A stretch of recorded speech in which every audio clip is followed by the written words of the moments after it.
The season is winding down, but the hunt for the national championship is heating up. The Miami Hurricanes are defending the title and still hoping to repeat. Steve Walsh is the hottest quarterback in the nation, and he directs an offense that has become legendary.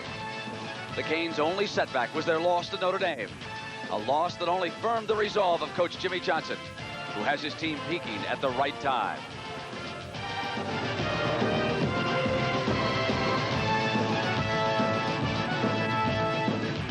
Down in Arkansas, the Razorback fans think they're in hog heaven. Their team is a perfect 10-0 and can have a shot for the national championship if they win today.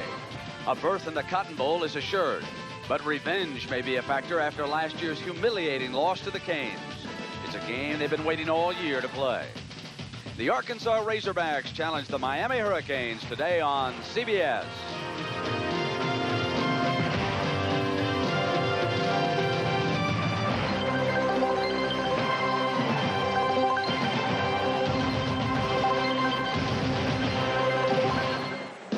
Our scene is the Orange Bowl in Miami. The last chance for these two teams to step up and be counted in that race for a national championship. Miami calls the Orange Bowl our house, and it is very difficult to beat the Canes in their house. They are unbeaten here this year. Oh, Doug Flutie did it a few years ago, but it took a miracle to get the job done. That's how tough Miami is at home.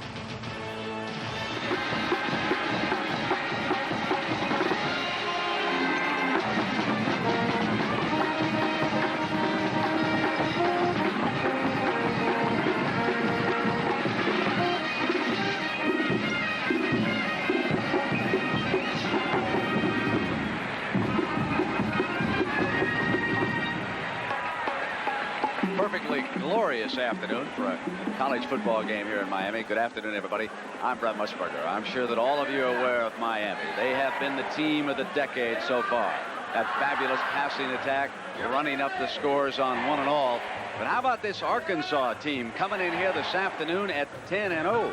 Let's bring in my partner, Pat Hayden, and I know what's on my mind. Who are these guys anyway? Well, you know, this Arkansas team got nobody to respect at the beginning of the year, but slowly they have done just that. They've gotten that respect with this fabulous defense, and that defense is led by Wayne Martin, the best defensive lineman that nobody's ever heard of. 13 sacks on the year for Martin, 18 tackles for losses. And, Brett, I think he and his teammates are the real key. If they can get in Steve Walsh's face, not necessarily sack him, but maybe alter his throws, they have a chance. Now, when they have the ball, what kind of weapons do they have? Well, their coach, Ken Hatfield, calls their offense the flex bone, which is a variation of the wishbone, so they're primarily an option team. But what makes this team a little bit different is their kicker. Kendra Traynor has kicked 22 field goals in a row, 3 shy of the NCAA record. So every time they get down in scoring range, they get at least 3 on the board. Brett, he's been the difference in at least 4 games this year. Could be today. Well, Arkansas comes into this game a 17-point underdog. How's that for being unbeaten? And one of the reasons why, the quarterback of the Hurricanes, Steve Walsh. Well, Jimmy Johnson told us yesterday that he is a bottom-line quarterback. He just wins football games for us. And Brett, I think you measure a quarterback by how often he brings his team from behind and how well he plays in big games. Steve Walsh has done a remarkable job of both those things his 2 years here at Miami. Now, we have talked about the national championship for both these teams.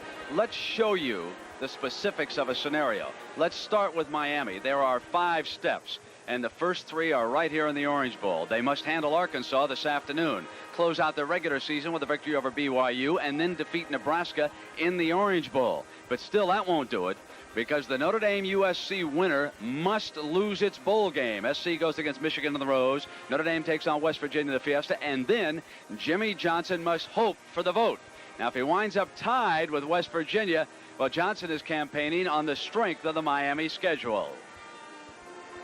I think when you vote for a football team as far as the ranking, I think you have to look at the strength of the team, not just the record.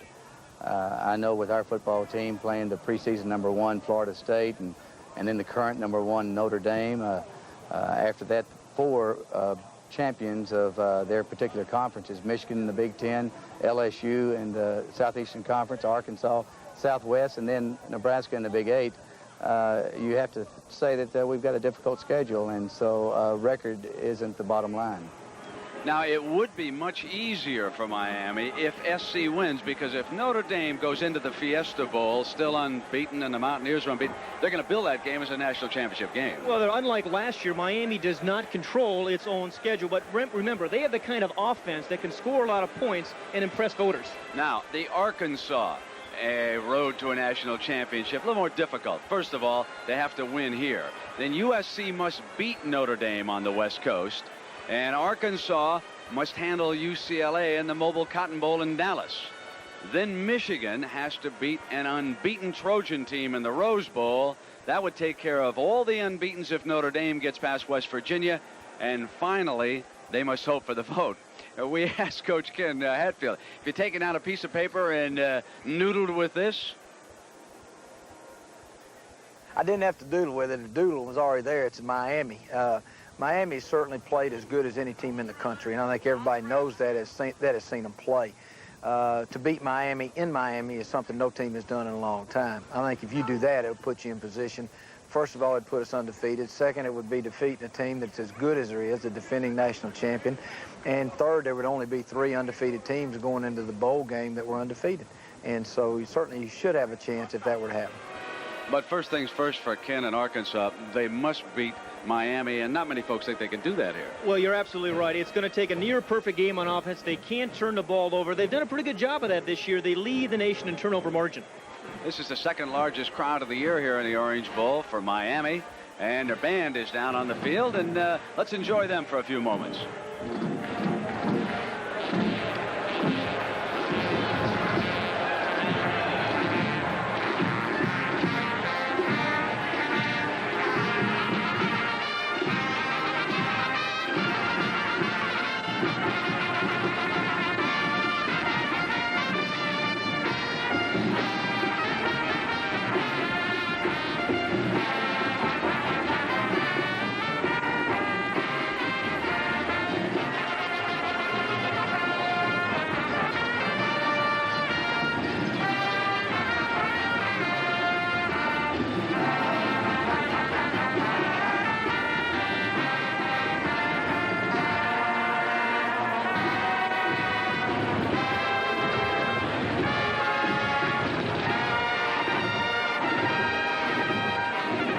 Countdown to our kickoff will continue right after this message and a word from your local stations. And Miami, and the coaches present quite a story here, because back in the mid-60s, 1964, Arkansas won a national champion. And take a look at 2 who were teammates. Jimmy Johnson, the Miami coach, was a tough defensive guard. Ken Hatfield, he was a splendid defensive back. And a short time ago, these 2 coaches met at center field. They're still friends, but you'd have a hard time believing it after last year's game between Miami and Arkansas. Jimmy poured it on before a stunned Razorback crowd. Obviously, well, he draws a line between business and friendship. Are you welcome back there after last year? Oh, I've still got a lot of friends and family in Arkansas, and so I do have contact with the people back there. And you know, I've got a great feeling for my days at the University of Arkansas when we won the national championship. But I'm a coach, and it's a business situation, and we'll play as well as we can play. Jimmy did a good job in the ball game. They were well prepared, and they whipped us big time last year. Ken Hatfield and the Razorbacks of Arkansas ready to pour onto the field, and here they come.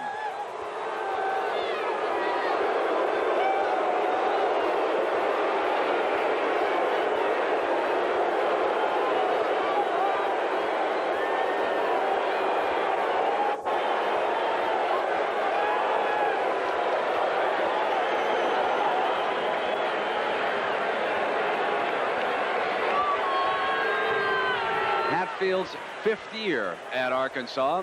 His first trip to the Cotton Bowl coming up on January 2nd when he'll be matched against UCLA. But right now, he is thinking about gaining a measure of revenge on the Canes.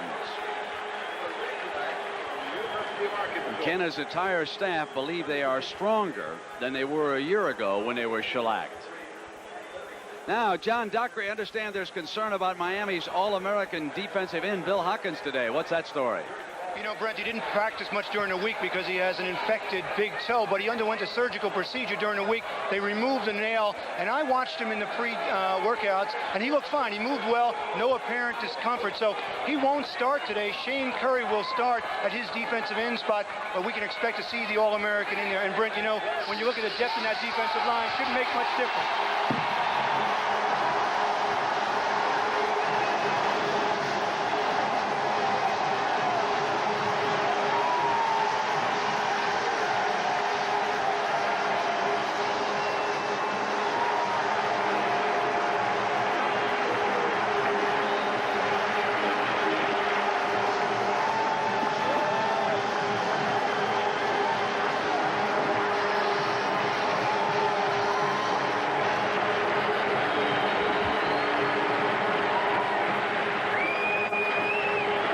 We come back, it'll be Miami and Arkansas on CBS. CBS Sports presents college football. Live from the Orange Bowl in Miami, Florida. It's the Arkansas Razorbacks versus the Miami Hurricanes. Today's CFA game is sponsored by Toyota. There's quality. Who could ask for anything more? Michelob. One taste will tell you why the night belongs to Michelob. And by Midas for mufflers, brakes, and shocks. Nobody beats Midas. Nobody. Johnson upset his captains. Arkansas winning the flip, took the wind at their back, and Miami elected to kick off. So Arkansas not only gets the wind, but they'll get the ball. And Edgar Bennis had it blown off the tee before he kicked it off. There's a somewhat unusual return man here for Arkansas. This is Barry Foster. He's the fullback.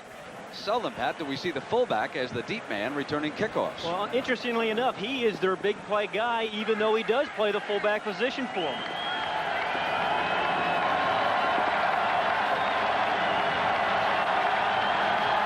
And it blew off the tee as they came downfield, and Bennis just sort of jogged on past the ball.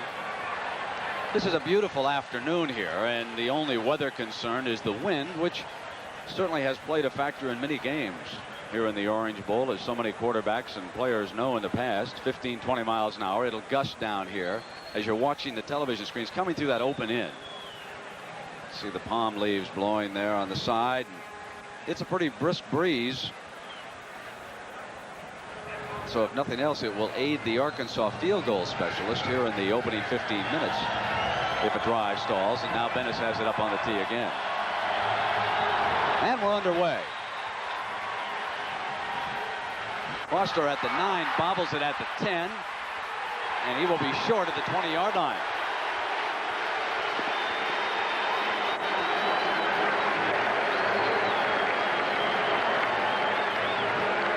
Take a look at him bobbling the ball here, Pat. This is just what you don't want to have happen to your offense when you start against a pretty good Miami defense. Again, I think the wind kind of played some tricks with the ball, but Foster ultimately didn't got the ball and didn't really fumble it. Senior John Bland out of Knoxville will start at quarterback. Quinn Grovey is healthy and available to play. Bland throws on first down, incomplete, overthrew Tim Horton. Donald Ellis with coverage. Who are the key men on this offense for Arkansas, Pat? Well, we talked about both quarterbacks there. Bland just threw that pass. Grovey is really the starter, and he will play most of this game very quick on his feet. The fullback, Barry Foster, they need the big plays from Foster if they're going to have a chance today inside the guard blocks. And the offensive right guard, Freddie Childress, all 310 pounds of him, they like to run behind Childress. Derek Russell in at wide receiver for the Razorbacks. And they run Johnson into the arms of Rod Carter, the middle linebacker for the Canes. And how about the keys on defense? Well, this Miami defense has some real stars. Russell Maryland is having a sensational year at defensive tackle. Reminds people of Jerome Brown. Maurice Crum has emerged this year as a terrific player, a sophomore outside linebacker, their leading tackler. And at free safety, an 18-year-old true freshman from Houston, Charles Farms. 3rd and long for the Razorbacks on their opening series. Bland down the line on the option, brings the wingman around, and no daylight. Jackson was crushed by Bubba McDowell, who came up from the corner for run support. Over the years, the Miami offense has gotten all the credit, but it has really been the defense that has set up their sensational 5-year record under Jimmy Johnson. Cannot put the wind to good advantage on their opening series. Darrell Spencer back deep to return. Alan Meacham's punt.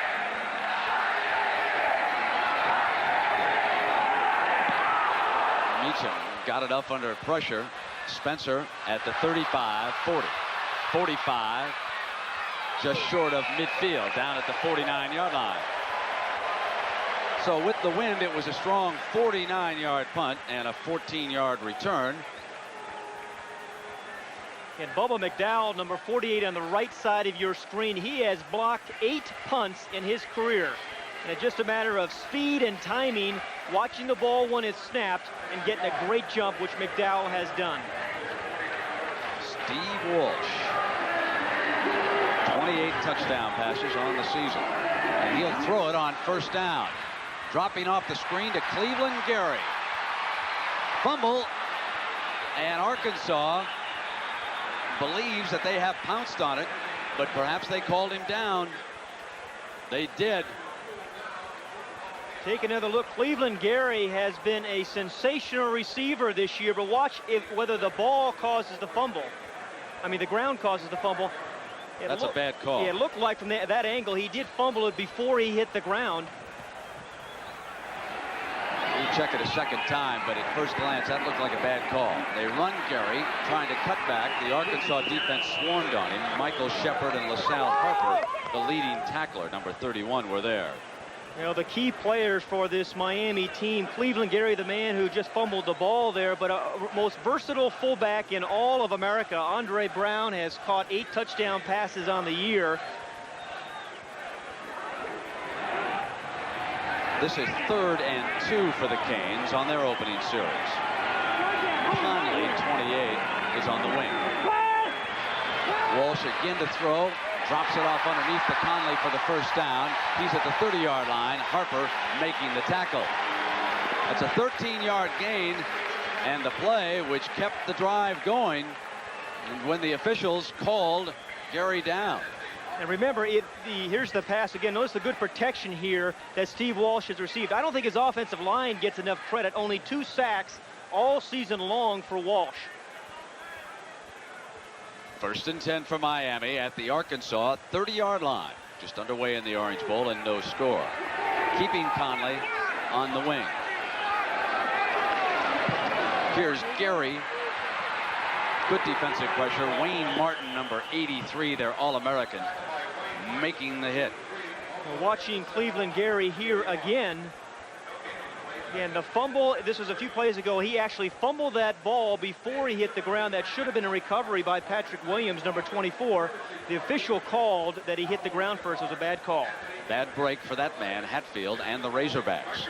2nd and 10 for Walsh and the Canes.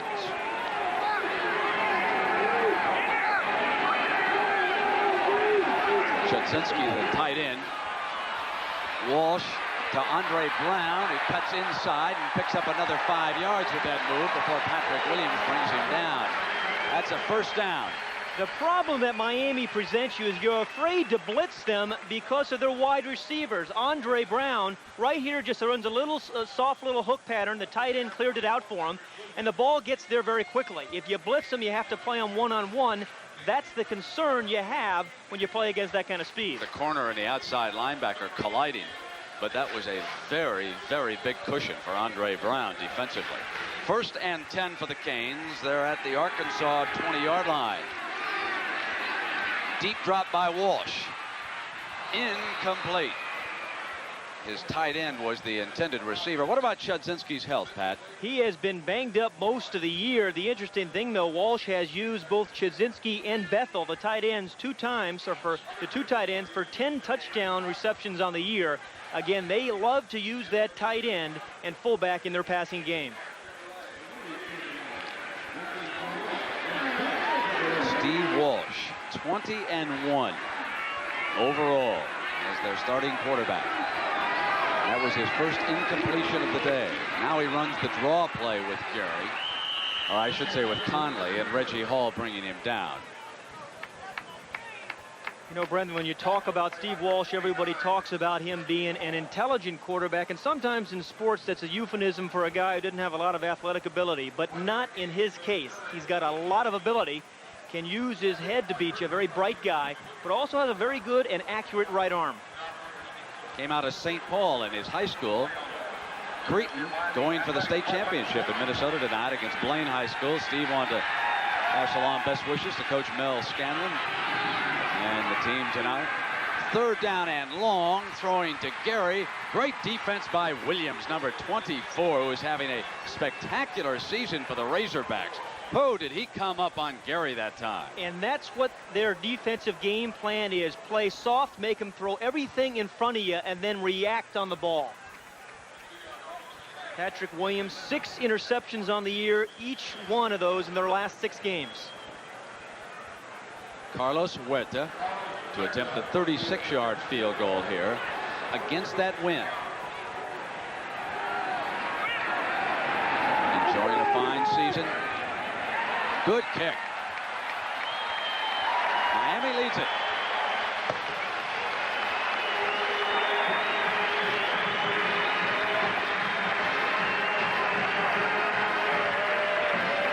Canes' first series, 9 plays, and Carlos Huerta, the 36-yarder, putting Miami ahead of Arkansas 3-0.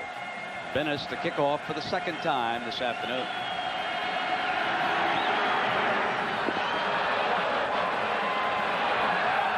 Very short, high hop.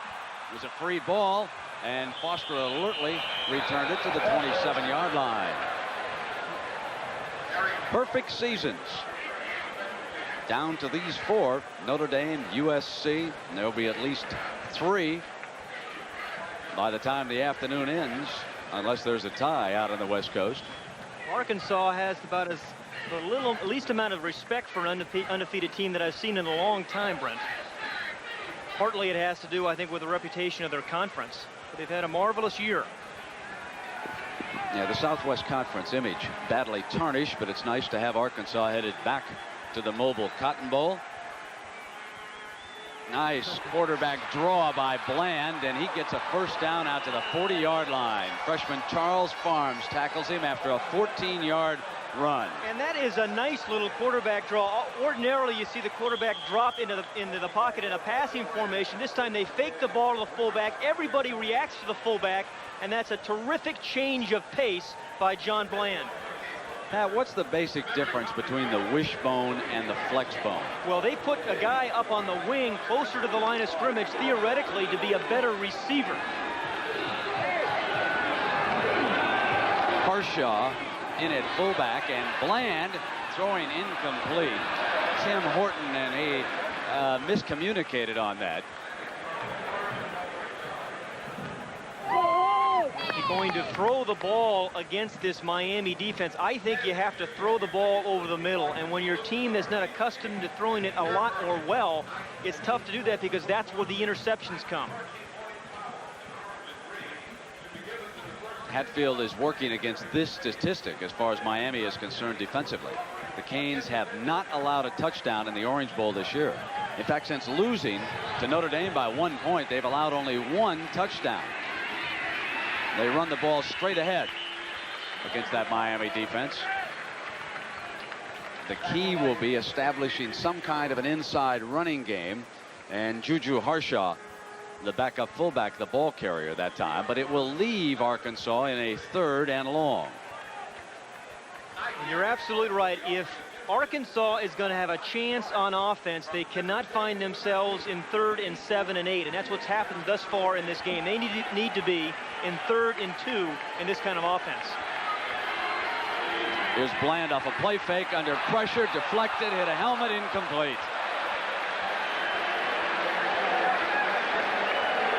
Good rush here, and on 3rd and 8, you really don't get any effect on a play-action fake because you know you have to throw the football. 4 down linemen, watch how quickly they get off the ball. Terrific on the timing, inside rush by Shannon, the linebacker, And here's the pass as it goes off the defensive man's head. Bland was hit, but you can't play action fake on 3rd and 8. 1 first down and then 3 downs and out for the Razorbacks. Second punt, Meacham getting it off under pressure. Takes an Arkansas bounce inside the 5 and on into the end zone for the touchback. It'll come out on the 20-yard line. Lucky to get that one off, bouncing into the end zone. When you come back, it'll be Miami's ball. They lead it by a field goal. Of the Arkansas faithful have traveled in here to Miami to watch their Razorbacks in action against the Hurricanes, who have the ball for the second time here this afternoon. Walsh running the draw with Gary finding daylight on the left, being stretched out. Steve Atwater, number 27, was riding him down that time, the rangy safety. Miami's played one of the tougher schedules in the country this year. Florida State, preseason number 1, they clobbered them 31-0. Great comeback against Michigan. Lost the heartbreaker to Notre Dame. Then beat the Southeastern Conference co-champ LSU. Today they go against the Southwest Conference champ Arkansas. And in the Orange Bowl here, they will play Nebraska on the night of January 2nd. Walsh calling the play at the line. Has time, deflected and caught by one of his linemen. And he gets close to a first down. Bobby Garcia, number 50, caught the deflection. The ball was hit by Chad Rowland. Every lineman's dream, catching the ball. You're seeing the ball was tipped, so there shouldn't be a penalty, which is the right call.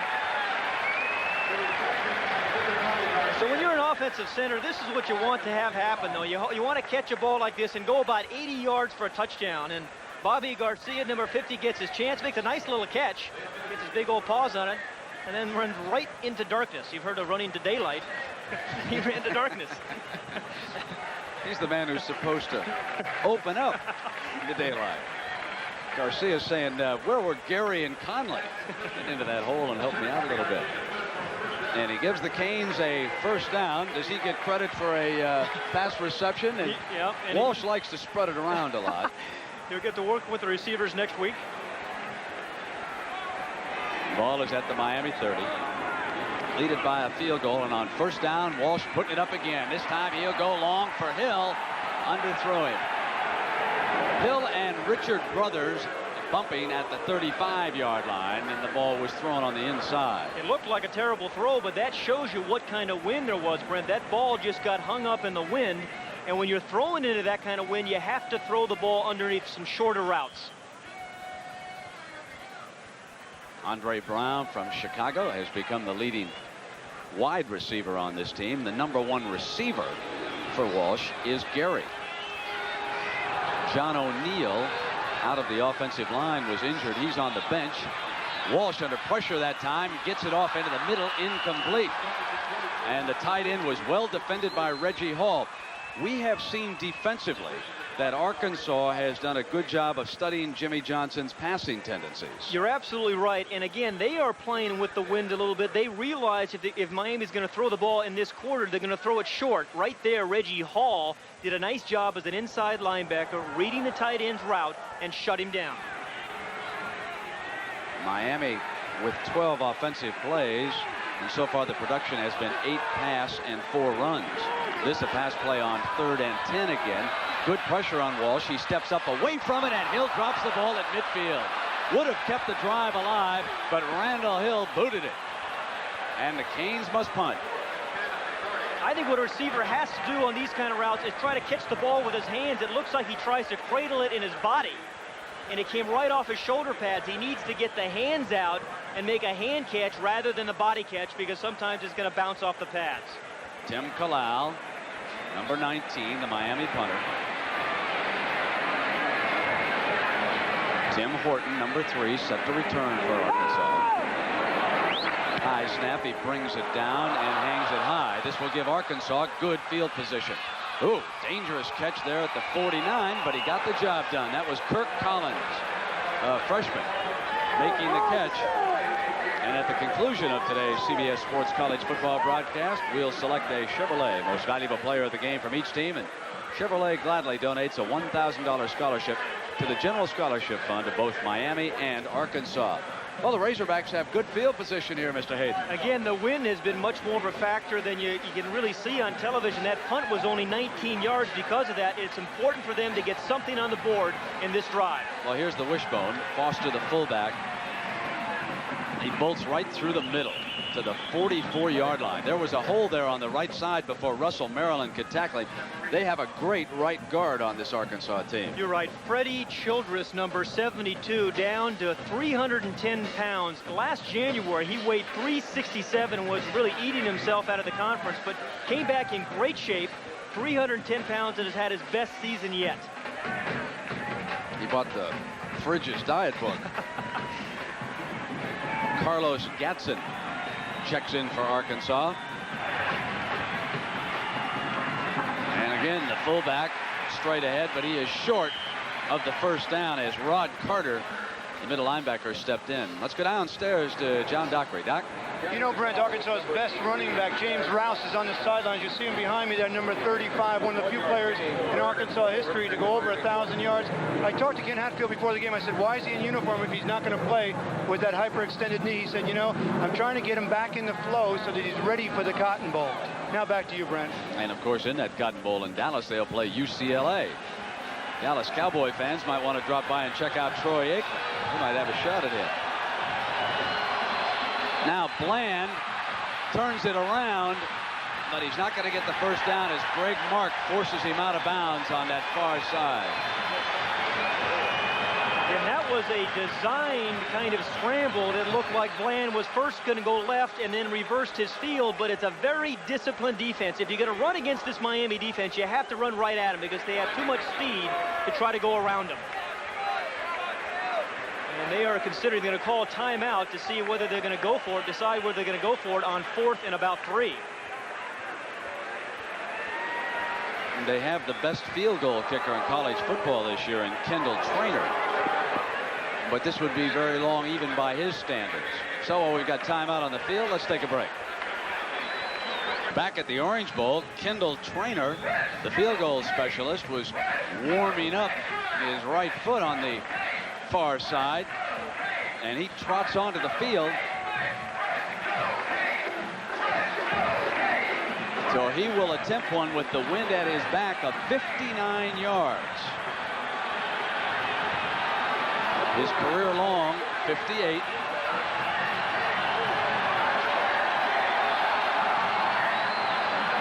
He hammers it. Good, it bounced over. Unbelievable, 23 in a row.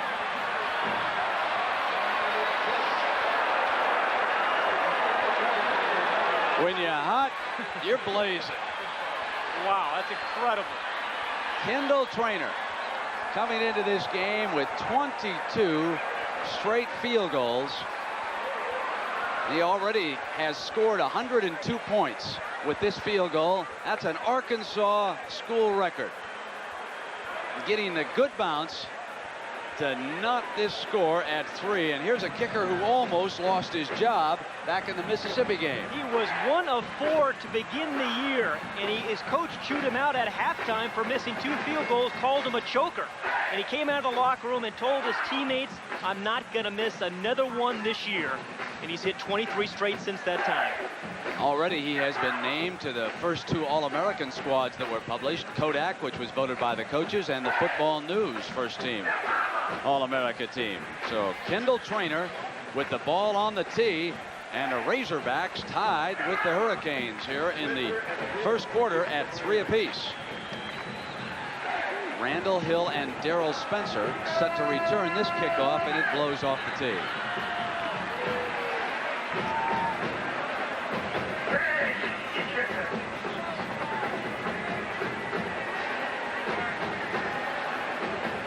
They had a first down in that sequence. Then they used a timeout, but it was well worth it. If you can cash that timeout into 3 points, which has tied the score here in the Orange Bowl. And in case you joined us, it was a mistake at midfield during the coin toss, which cost Miami the wind at their back here in the opening quarter. Hill driven back into the end zone is going to come out. 10, 15. Hammered at the 20-yard line.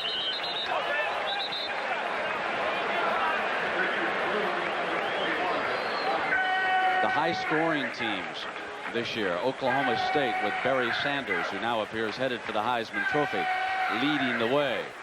But Miami and Arkansas are in the top 20. And interesting, they do it different ways. Obviously, Miami by throwing the ball, Arkansas generally by running the option. Walsh favoring the pass on first down. Let's see what he comes up with here.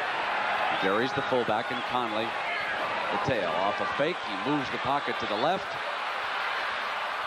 and throws back complete to Chudzinski for a first down out to the 37-yard line. A 17-yard gain. Walsh to his tight end.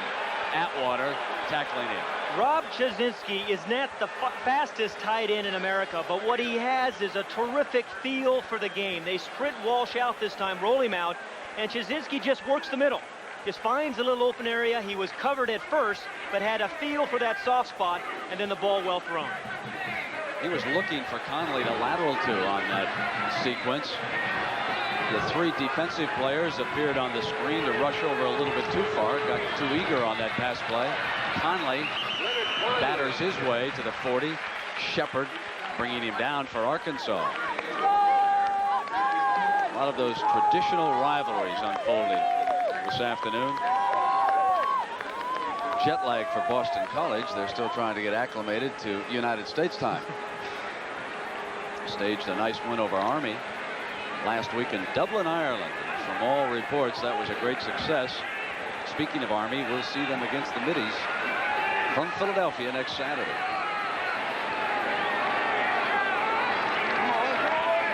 Walsh back. Receivers are covered, so he wants Gary, and he missed him. The Arkansas defense there did a very nice job, I think, of baiting Steve Walsh into an audible. They gave him a soft look. He tried to audible to an out route. Then they rolled the corners up, took it away, and Walsh then tried to dump the ball to Gary. Quinn Grovey warming up on the Arkansas sideline. He'll give the Razorbacks a bit of a different look at quarterback. Coming off an injured shoulder, more of a threat to run and bring the option down the line, so it'll be a different kind of a look they'll give the Hurricane defense when he comes on. Oh, what a great catch by Gary. Stopped short of that first down, though. That was Atwater, who is 6'4", 215 pounds, and he took him on and kept him from getting the first down. 60-some thousand on hand here in the Orange Bowl, which is where Miami plays its home games. This has witnessed a lot of great football games through the years. Doug Flutie miracle, Bernie Kosar national championship, Denny Testaverde against Oklahoma. Back to return is Horton. And on the fake, the first down. Maurice Crum, the linebacker, runs for the first down on the fake punt and keeps the drive going at 2:30 here of the first quarter. You know, I don't think Jimmy Johnson gets enough credit as a coach. This is a terrific call from a linebacker right there in the middle as the up back, the direct snap to him. He only needed a yard, and he has a big linebacker who's 220 pounds who gets it for him. Now watch Tim Kalal, what he does on this. Jumps high in the air, and that convinces at least one of the outside men that it's a high snap. And he stays out, and somebody probably yelled down there in the middle of it, bad snap. Now they bring Andre Brown on a fake, and Walsh goes for the bundle, complete, and he goes down to the 1-foot line. He hit Dale Dawkins.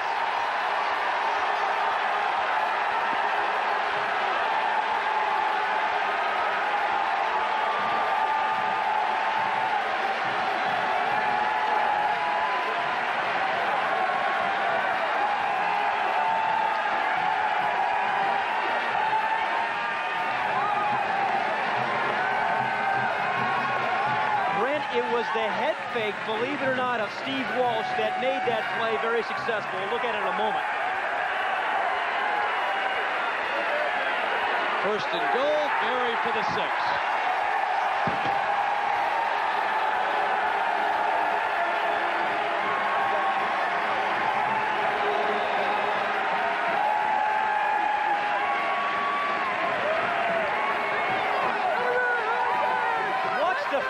Steve Walsh, after he fakes the reverse to Andre Brown, watch his head.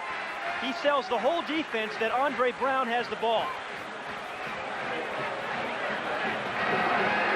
Then methodically finds his other wide receiver, Dale Dog. That's a terrific fake. That hammers in the extra point. That's so difficult to teach a youngster. To follow him with the look like Walsh did. And here's the back half of the play. Then it was a beautiful throw to Dale Dawkins, who was pretty well covered there by Cooney, number 28. But Walsh just threw it just enough away from the defender to allow Dawkins to get it. Let's take one more look at this thing as you'll view the fake. The reverse here first as Dawkins comes down, and watch the free safety bite on the fake.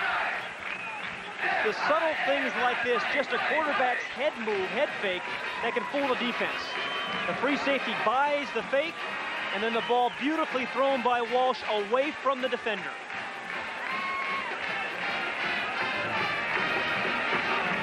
Looked like he came down on the line. It really should have been a touchdown. They scored nonetheless on Cleveland Gary's run. Venice to kick it off, with Miami leading Arkansas 10-3. Foster standing at the 15-yard line. Venice tries the line drive and gets it by him on into the end zone, where we're rolled dead.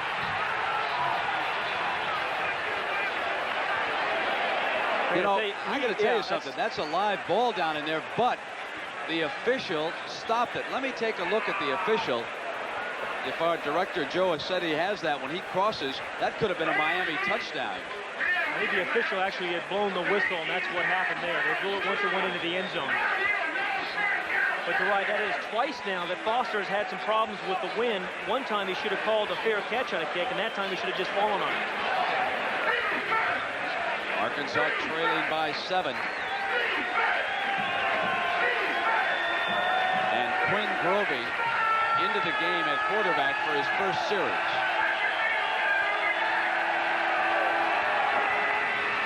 And they run the fullback Foster, and he goes the distance. Barry Foster for the touchdown. They won't catch him. There are no penalty flags down.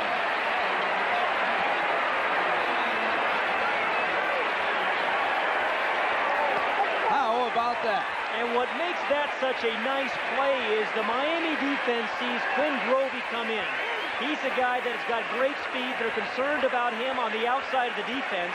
And then they give the ball to Barry Foster, a guy who from the fullback position has come up with all the big plays for the Razorbacks. The leading rusher with 80 more yards, putting him over 600 for the season, and his 8th score. And the best field goal kicker in college football this year adds the extra point to tie it, and this crowd is stunned.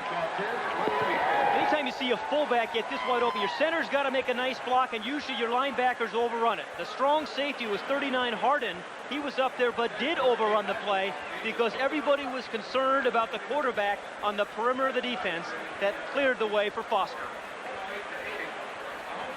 Again, take a look at the block of the center there, Crawford, who does a real nice job of sealing it out. He runs right by Harden, the strong safety, and then shows you pretty good speed out running some fast cornerbacks for Miami. Foster is 217 pounds. Sensational block on Maurice Crum, who was trying to get over from his linebacking spot and got knocked completely off his feet. So Arkansas comes back with a bolt of lightning, and the score is tied at 10 with a minute and a half left in the first quarter. Already Arkansas much more impressive than they were a year ago.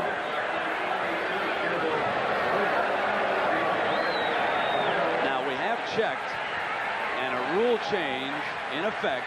An untouched ball in the end zone is a dead ball. So the deep man for Arkansas did not make a mistake. That is no longer a live ball. And we get verification there, and Darrell Spencer to the 15, 20, to the 25-yard line.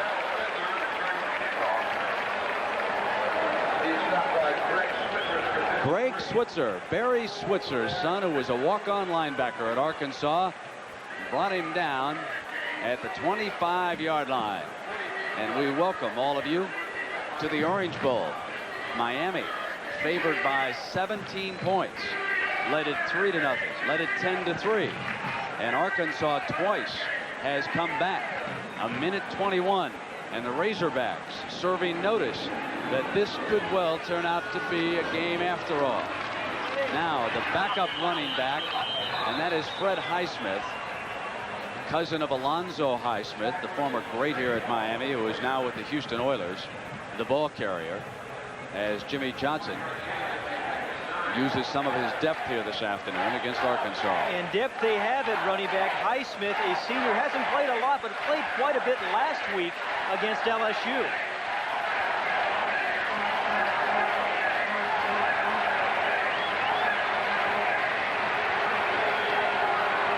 Shannon Kroll in the backfield with Highsmith, and off a fake to Kroll, Walsh throws underneath to Highsmith, close to a first down.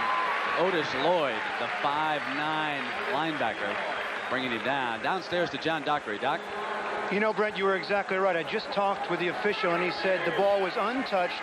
It rolled into the end zone and stopped. That's when he blew the whistle. So you were right. It is not a live ball. It's a new rule. Now back to you, Brent. All right, John, thank you very much. 1st and 10. I saw somebody in the NFL in an exhibition game about a decade ago do that down in Houston. The Oilers recovered it for a touchdown.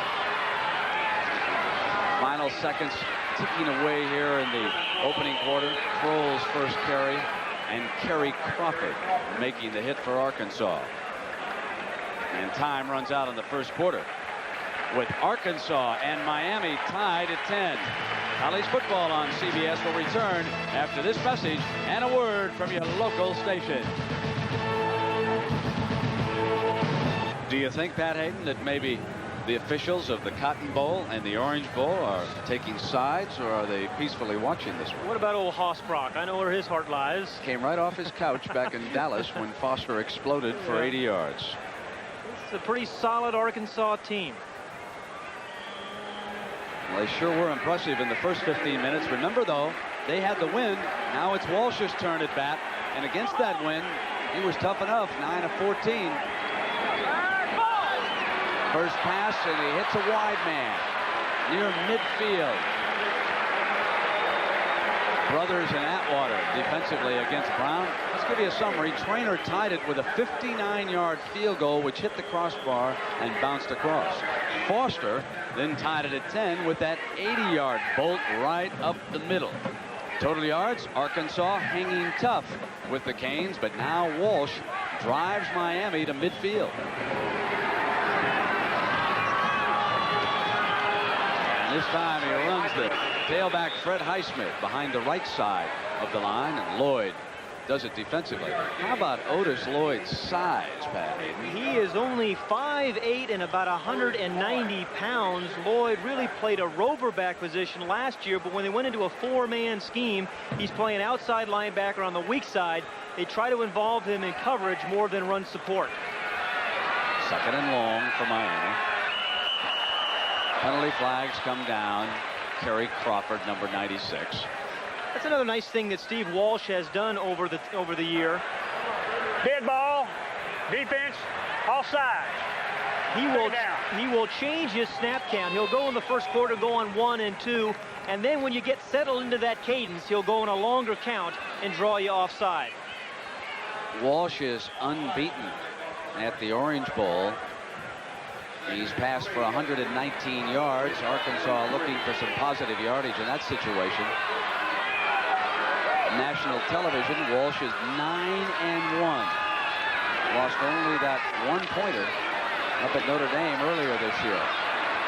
Running for the first down, Chad Rowland was there defensively for the Razorbacks.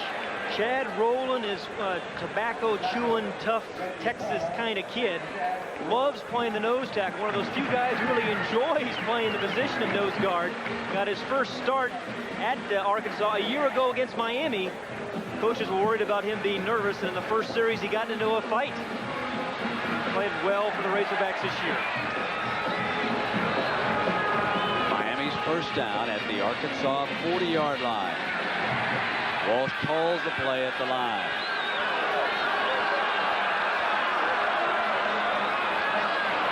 Straight back, complete to the 35-yard line. Kroll, the receiver, and Williams, the defender. You can see that Steve Walsh doesn't have the strongest arm in college football, but if you throw the ball on time and know where you're throwing it, as he does, you don't need to have a rocket arm. He anticipates the throw beautifully. And he has used 8 different receivers already today, including the center. That was Bobby Garcia catching that deflected pass. Walsh over the middle, and he's got Highsmith inside the 10 to the 5-yard line.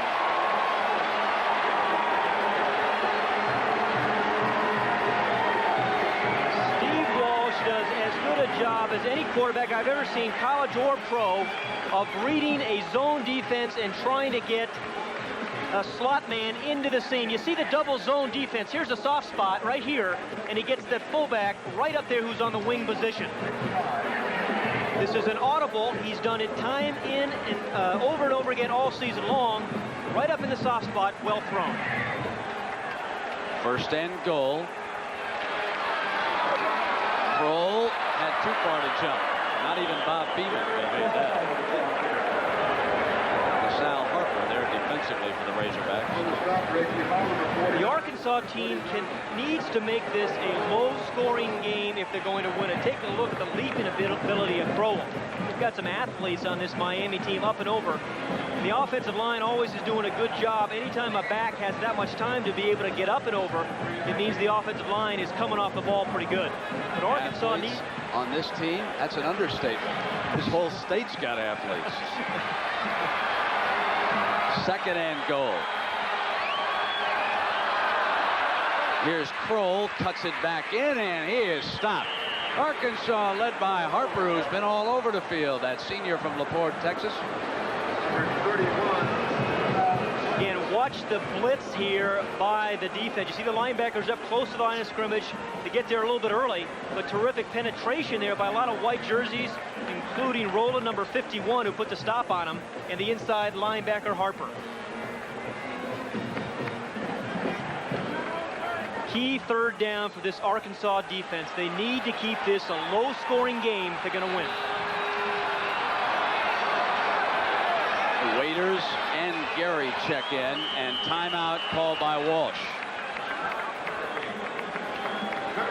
Next week, Hurricane basketball. Walsh will come over to Coach Johnson on the Miami sideline. As an added bonus, the white haircut.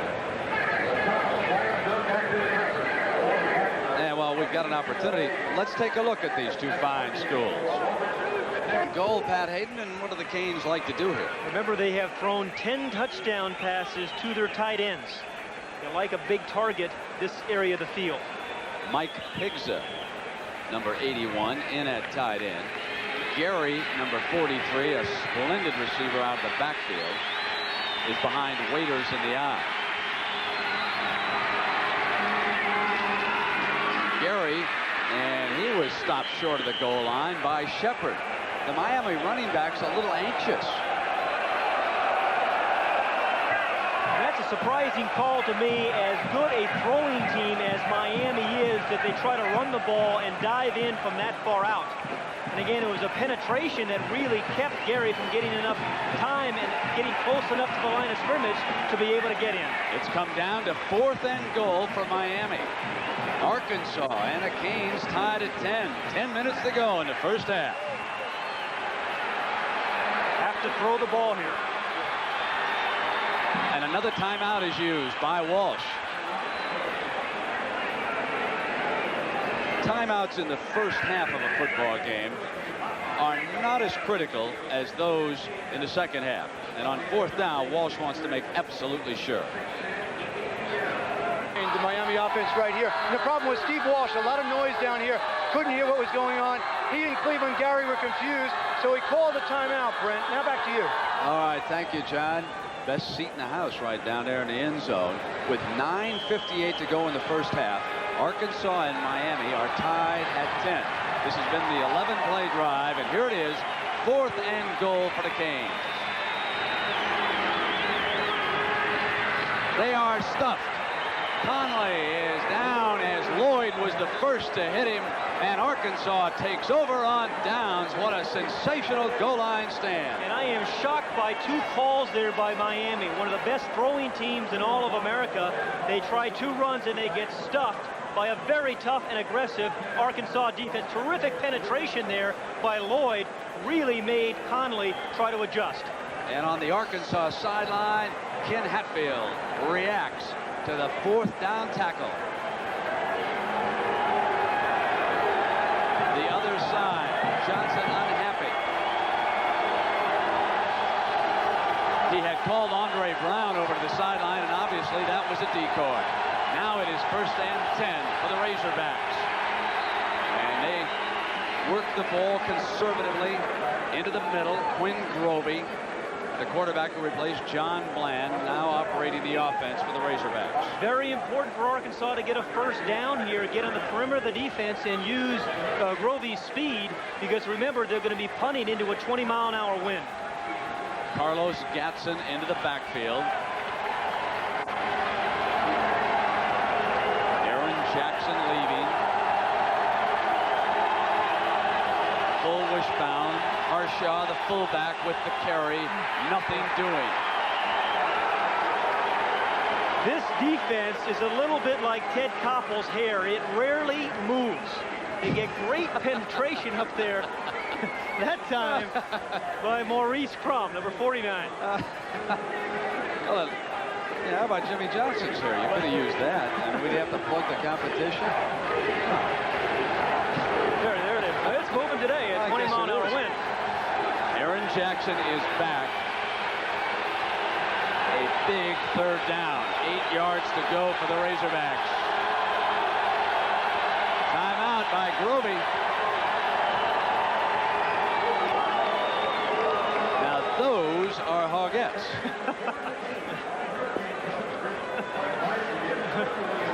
Speaking of the Washington Redskins and their fans, let's run down the NFL schedule on CBS tomorrow. 12:30 Eastern Time, the NFL Today. Now there's a big one.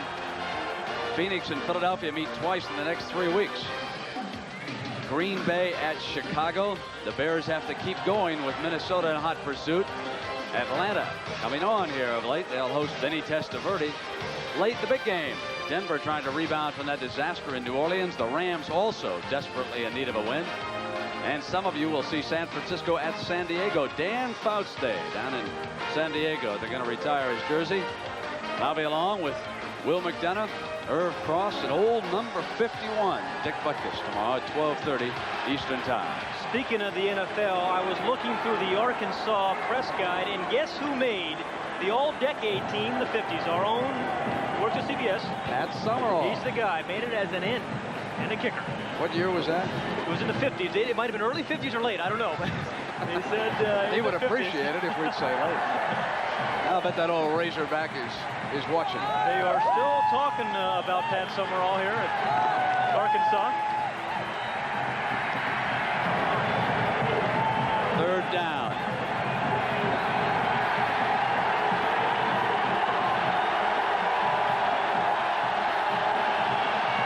Grovey runs the option, coming down the line, is back in the end zone, tackle for the safety.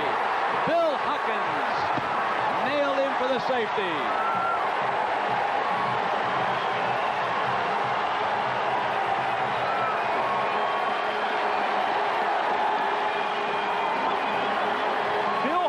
Top of the screen, number 54. What he has is real strong hands. See the way he just gets rid of the blocker?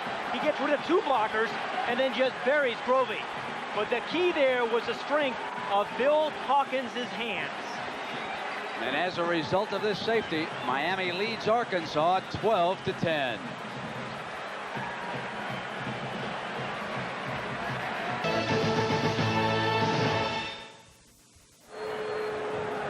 You can enjoy some rarefied air after you've just given your team a safety. Bill Hawkins a graduate student, now studying for an MBA in finance. And he didn't start today's game because of an injured toe. But he came in and tackled the Arkansas quarterback in the end zone to give the Canes a 12-10 lead. Arkansas must kick it away with the free kick. And this is Hill at the 22, 30, 35, 40, 45 to the 48-yard line. Bubba Barrow bringing him down. Excellent field position. Well, a little bit later today, 8:30 Eastern Time, you can enjoy NBA prime time fashion.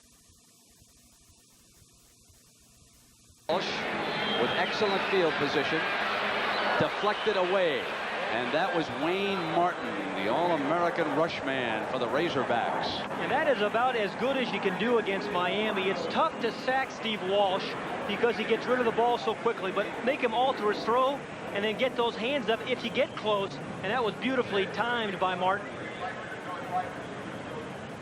It's a lost art, defensive linemen getting their hands up and tipping balls. You don't see as many guys doing it as they once did. Gary and Conley in the backfield for Walsh. He'll throw it on 2nd and 10. Hits Dawkins underneath to the Arkansas 45-yard line, leaving 3rd and about 3. Lloyd making the stop defensively. Very important defensive series here again for Arkansas. Again, with about 8 minutes left in the half, they don't want to give up the first down and allow them to get into field goal range or touchdown range with that 20-mile-an-hour wind behind them.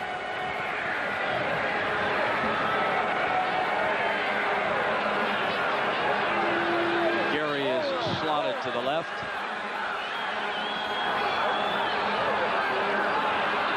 Here is the toss to Conley. And he is short of the first down. Shepard leading the defensive charge.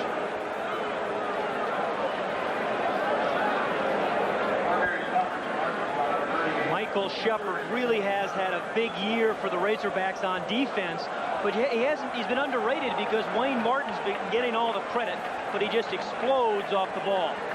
And Randall Hill brings the play in from the sideline. This might remind you of that 4th and goal a short time ago. It's about the same distance for the first down.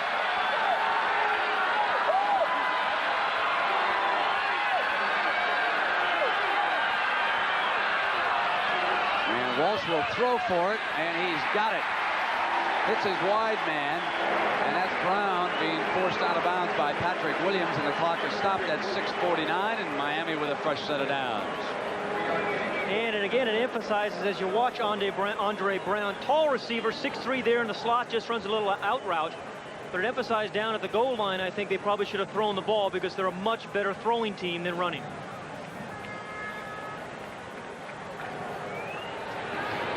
Ball at the Arkansas 40-yard line. Gary on the delay. Battles his way for about 3 yards at most, and Reggie Hall was there defensively. What sets this Miami team apart from most college teams is the way they use that fullback, Cleveland Gary, the most versatile fullback in all of America. They'll use him as a receiver. He's caught 50 balls on the year. They use him there on draw plays and on screens, and a blocker as well. Not the only thing that has plagued Miami this year has been turnovers. 7 times they turned it over against the Irish and 4 times against Michigan. There's the fumble, and Arkansas scoops it up. Good call, Brent. I think he heard you, but I thought the pitch by Walsh was a little bit too hard. It looked like Conley was too close to him, and he pitched the ball very hard. It came right off Conley's shoulder pads. Watch Chad Rowland pounce on it here. But see, went right up into his face mask. That was really a poor pitch by Walsh. I think perhaps Conley thought it was going to be a handoff. Rowland, the nose tackle, does a nice job of staying low, taking out 2 blockers. Now the Arkansas offense with a little room to maneuver. 1st and 10, Foster in at fullback. Grovey the quarterback. Foster right straight ahead. Strong inside runner. Kennedy bringing him down for the Canes.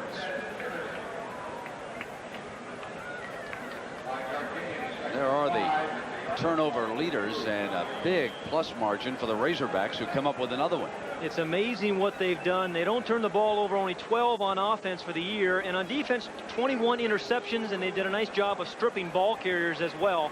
And so you don't have to necessarily be a high-scoring team to win the games like them if you can create turnovers. Wishbone look.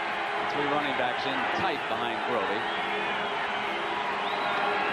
He brings it down the line on the option, keeps it for the first down, crosses midfield, and he is out of bounds with Charles Farms, the freshman, number 2 in pursuit. That's a 15-yard gain for the quarterback. You might recall how much pressure Tony Rice put on them defensively. He's the Notre Dame quarterback. And watch the little seam there. Bubba McDowell, number 48, has to take the pitch man, and that opens up that little alley for Grovey to hit. He's very adept at that. The ball at the Miami 42-yard line. 5 minutes here in the first half.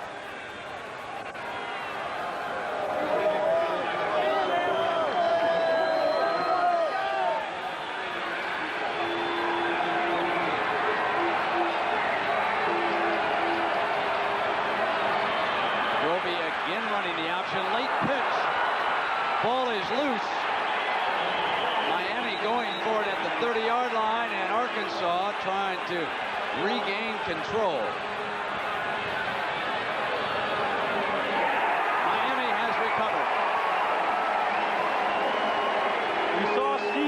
Made a 4 pitch a moment ago. That time Quinn Grovey looked like it was a late and a high pitch.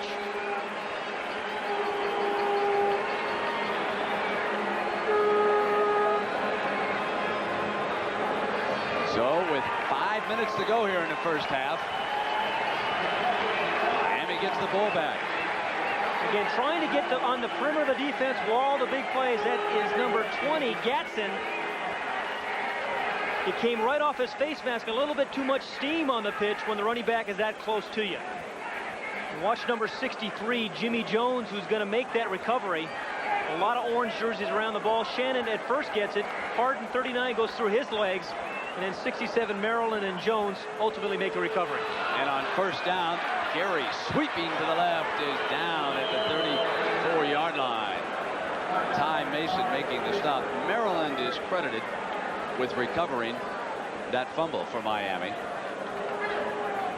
And now with plenty of time for this Miami offense, 4:40 left here in the half with a passing attack they have. How many times have you seen Miami take the air out of you late in the first half? And it always seems to be with the tight end. But they've already used a couple of timeouts. Walsh comes underneath to Conley, who has the first down. And near midfield, he's down at the 48-yard line. Kerry Owens bringing him down for the Razorbacks. 15 more yards for Miami. Take a look at Leonard Conley out of the backfield. He's going to line up and then come and do a little crossing route, as will the fullback. Again, you start thinking about Cleveland Gary, and you forget sometimes about Conley, who slipped out there in the flat. His 21st catch of the year. First and 10 for Walsh. Quick flip to Conley. Breaks a tackle, fumbles the ball. Arkansas recovers at the 41. Richard Brothers jumps on the ball. Richard Brothers is a guy who has really sacrificed for this Arkansas team. Was pretty much a safety last year with a lot of interceptions. They moved him to corner, and he does a lot of things you don't really get a lot of credit for. Here, making the recovery on the fumble after a big hit. The ball gets stripped, and Brothers, number 9, makes the recovery. Mason stripped it free for Arkansas as you take another look here. When you think about Arkansas defense, you think about a lot of guys around the ball. 4 white jerseys around that fumble. Grovey back in the wishbone, bringing it down the line, looking for a receiver, and now he'll go to his halfback coming in behind him, Aaron Jackson. That was kind of an interesting option. He was coming down and had the option first to throw the football, and then if that's not open, he can either keep it himself or pitch the ball to Jackson, as he did. Second down and 2. Oklahoma's wishbone was stuffed in last year's Orange Bowl by this Miami defense. And Barry Switzer didn't get an 80-yard bolt by his fullback, which Arkansas has from Barry Foster already here this afternoon. So Arkansas has to take heart in what has transpired here so far in the first half.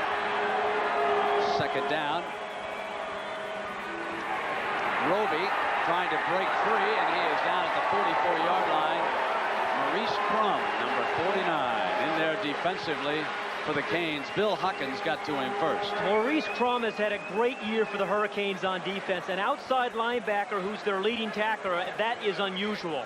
There's a penalty marker down.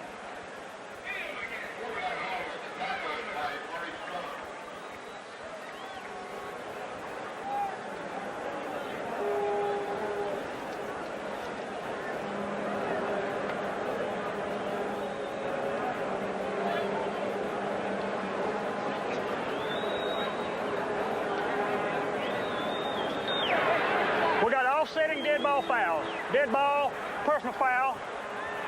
Dead ball, personal foul. Offsetting penalty. Third down. Neither coach agrees. Too many coaches I know generally agree with referees' calls. Let's take a look at exactly what happens here. Let's watch the right side of your screen. Childress 72 is into the middle of it, and Greg Marker. So Marker and Childress mix it up a little bit. Penalties offset, and this will come down to a third down for Arkansas. They must get inside the 50, and a timeout being used right here. The Razorbacks call a timeout at the 3:23 mark. 3rd and 6 when you come back.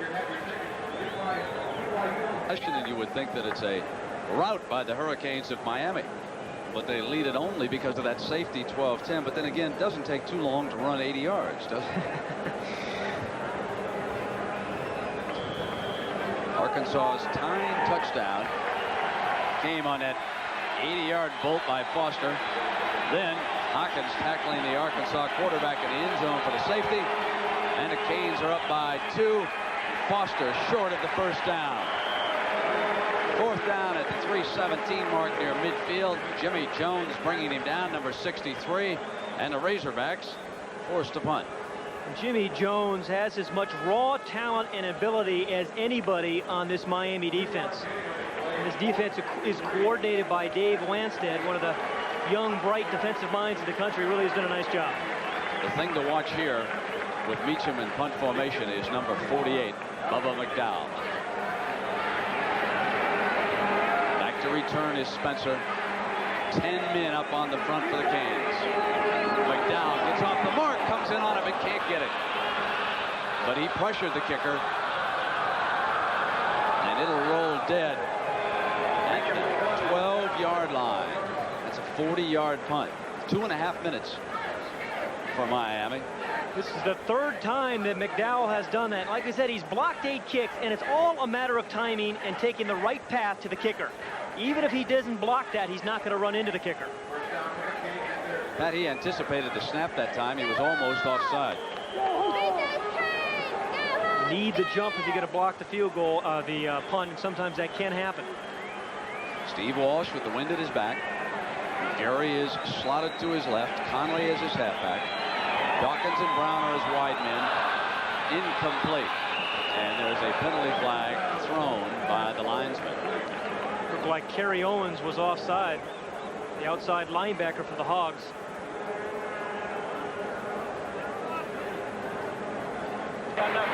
Illegal formation, not enough men on the line of scrimmage, offense. And let's go downstairs to John Dockery. Doc? You know, Brent, I was behind the Miami bench before, and Tom Wise, the offensive line coach, ripped into his offensive linemen, especially Bruce and Sullivan, saying, hey, you got to pick up those stunts, especially the in-tackle games. They haven't been doing it. He also says, hey, we have to be able to run the 19 toss to Connolly. The penalty was declined. It will be 2nd and 10. That is Bruce Davis, the defensive line coach of Miami, talking to his front 4. Arkansas still looking for some passing yardage here. Hard to beat this Cane defense. And Conley close to the 20-yard line, and a penalty marker comes down again on the far side. O'Neal, who was shaken up earlier, back in the game in that offensive line.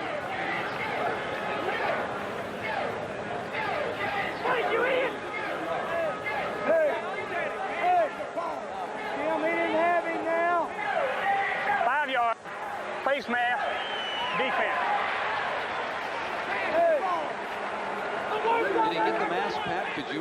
Could you tell? I certainly couldn't. Let's have a look here. Here's Conley, the tailback, coming through. They called it just a 5-yard face mask penalty. It looks like he has his hand on his shoulder, not the mask.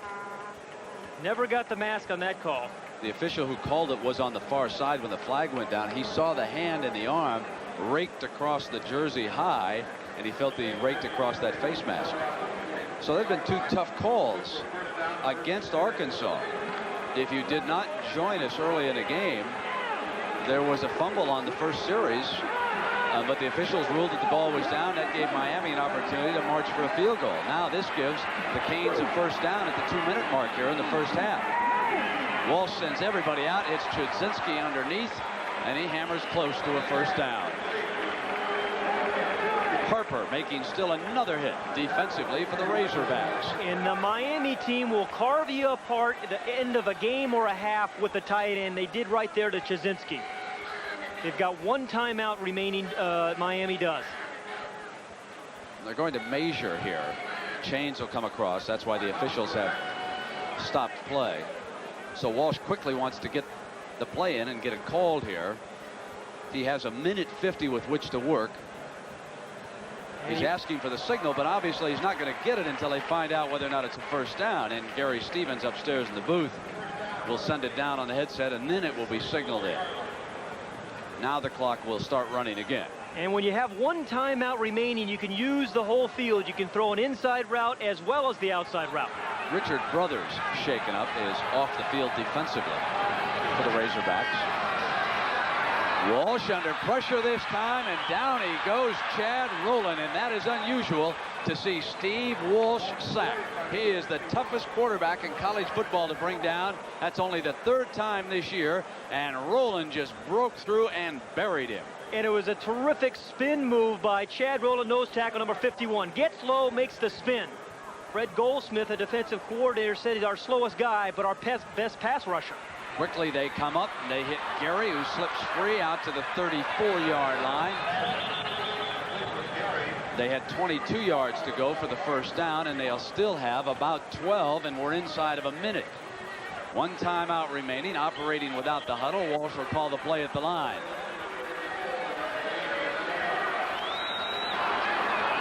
Walsh back again, has plenty of time this time, and it is complete near midfield for the first down. The clock is stopped while they move the chains. 40 seconds remaining. Brown, the wide receiver, made the catch. And now 40 seconds to move 50 yards. For Miami, that can be an eternity. Penalty marker now comes down on the far side. The nice thing that Steve Walsh has done here, he realizes that they stop the clock when they move the chains. Carlos Huerta warming up. Have his Dead ball. Offense line up in the neutral zone. First down. not as much concerned about the penalty right now as they are the time on the clock. They still have the one timeout remaining. What do you think? Miami a little sloppy here in the first half. They're coming off that big win over LSU. Maybe Arkansas didn't have their attention until now. You're right. I was talking to defensive coordinator Dave Landstedt, and he was concerned about that. An emotional win last week against LSU. Emotion's such a big part of college football. Walsh back, sips it complete to Gary, who turns, gets inside midfield, and bolts to the 44, and penalty markers all over the place.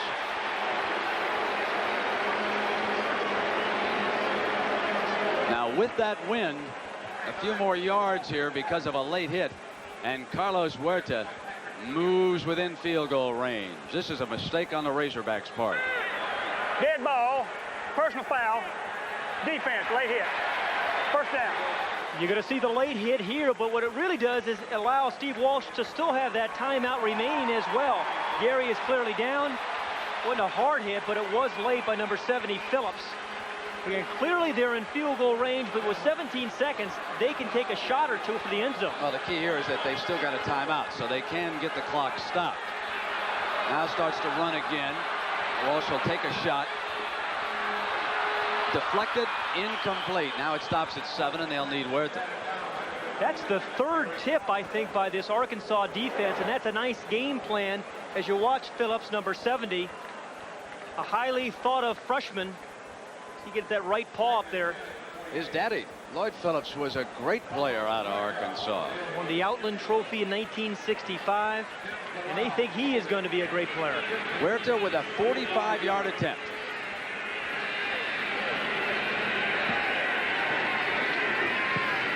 On its way, Carlos Huerta puts the Canes up by 5.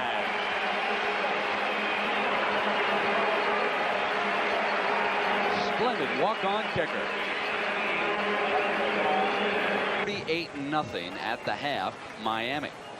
With just 3 ticks of the clock left, the Canes lead it by 5, 15-10.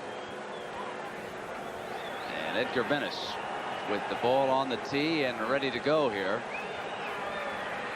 The official hasn't given him the signal that we're back from commercial. Standing down here on the left 20. Now they get the word and we're ready to go.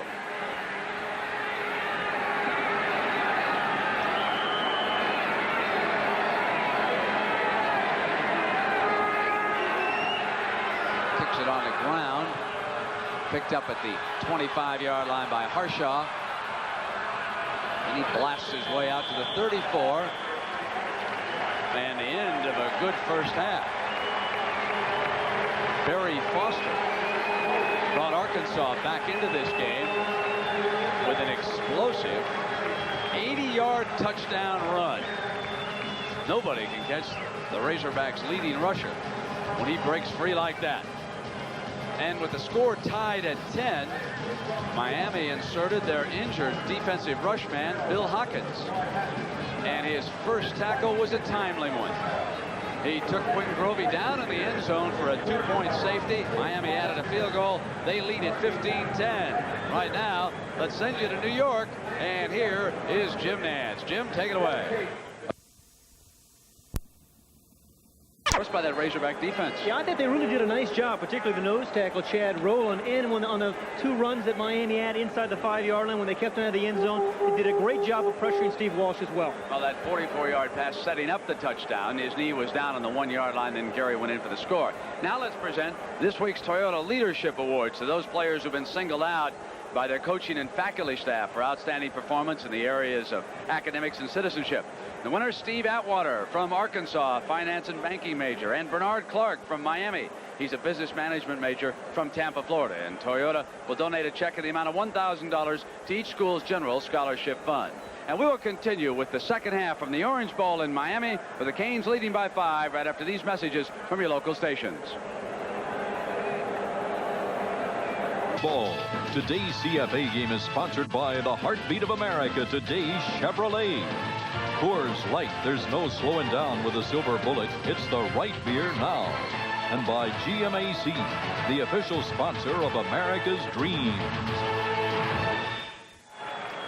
Favored by 17, Miami leads Arkansas by 5, 15-10. Kendall Traynor to kick it off for the Razorbacks, who turned in a fine first half here against the number 3 team in the nation. Traynor hammers it to Hill, and he elects to down it right there. A short time ago, John Dockery caught up with Miami coach Jimmy Johnson. Jimmy, a sluggish first half. Were you flat after last week's big win? Well, we kind of expected that, you know, after the big win a year ago and then the big win last week. We were not sharp. We turned the football over, and not scoring down there on the 4th and 1 really hurt us and took a lot out of us. And we had a breakdown in our defense on the long run. But we'll be all right this half. We'll go back and we'll play like we know how to play. Let me ask you this quickly. Why on so close to the goal line, your great passing team, why did you run twice?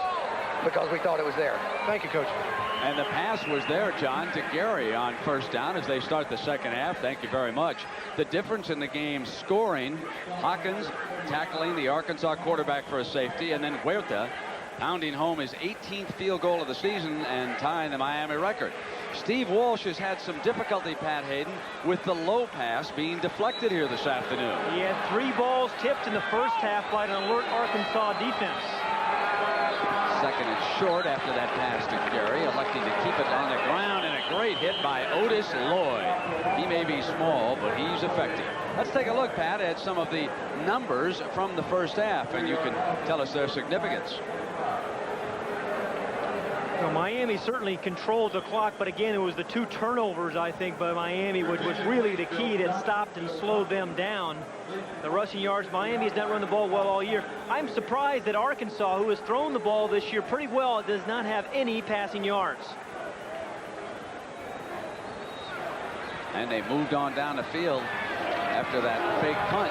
Now Walsh on 3rd down, passes to Conley for the 1st down, and the ball out to the 36-yard line. LaSalle Harper, the linebacker, making the stop after a 12-yard gain. Boy, Steve Walsh really hung in there when he faced a free safety blitz by Steve Atwater, number 27.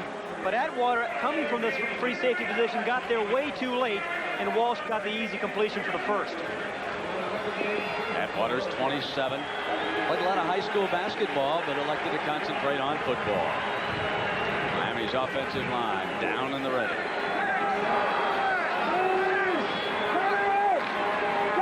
Walsh will run on 1st down, and Conley couldn't get anywhere, and you've got to be impressed by the Razorbacks. Sharp tackling here this afternoon. That was Kerry Owens, the senior from Stuttgart, Arkansas. They must have had some high school team at Stuttgart for the number of players who are 3 different players, showing up right. big. But look at Kerry Owens. He's number 54 from the backside. He is the most versatile player on this defense. That time he comes from the backside. He ordinarily lines up over the tight end, but he can play in pass coverage and stuff you on the run as well. I'll tell you, these kids from Arkansas are impressive with their tackling. Next up for them, the Mobile Cotton Bowl and the Bruins of UCLA. Over the middle, incomplete, wanted Conley. Had to rush that one. It'll be 3rd and long. And again, the Razorback defense standing up tall. I think Conley objecting a little bit. He's going to grab him by the ankle. Might have gotten his hand stepped on the way he looked at his fingers as he walked away, and perhaps that's why he was upset. And Arkansas is doing everything that it needs to stay in this game. By keeping it a low-scoring game, they're giving their kicker perhaps a chance to win it in the 4th quarter. That's where they want to get themselves into the 4th quarter where they can win it. I think in Summerall's time, they had that little razor back there on the left leg of the uniform pants. 3rd down and long now. Razorbacks drop off into pass coverage. Almost intercepted. Pass intended for Gary, and Owens was concentrating on Gary as the receiver, and the pass was off its mark. We just talked about how Kerry Owens, number 54, is a versatile player. He ran a play down behind, this time in pass coverage. Although Gary was open, the ball was thrown behind him. But Kerry Owens, number 54, is there to make the play. I'll bet Frank Broyles, the athletic director at Arkansas, is enjoying. Watch this one back home. He doesn't travel on the road. He, of course, a Hall of Fame coach with the Razorbacks. He coached both of our coaches here this afternoon. Hatfield and Johnson, they were on his championship team. This has been a mighty successful year for the Razorbacks. Here's a booming punt by Kalal. Fielded at the 15 by Horton, and down short of the 20. So, of course, tonight at 8:30 Eastern time, prime time, Lakers and the Pistons. Pat, I got a good idea for everybody. I know for the rest of the afternoon, it'll be a nice day to get your Christmas shopping done after our Miami, Arkansas. Why don't you take the family out, spend a little time at the zoo the rest of the day, and then make sure you're back at 8:30. That's when you want to be back, and take a look at the Lakers and the Pistons. We'll also hear from Larry Bird live at halftime. I don't know about you, but I may be watching a little bit of that Skins game, see if there's any holes in one myself. I don't know about you, Brent. Skins? I don't know anything about a Skins game. Last time I played a Skins game was with you and Jimmy Tubbs and John Love back in Connecticut. I don't know anything about it.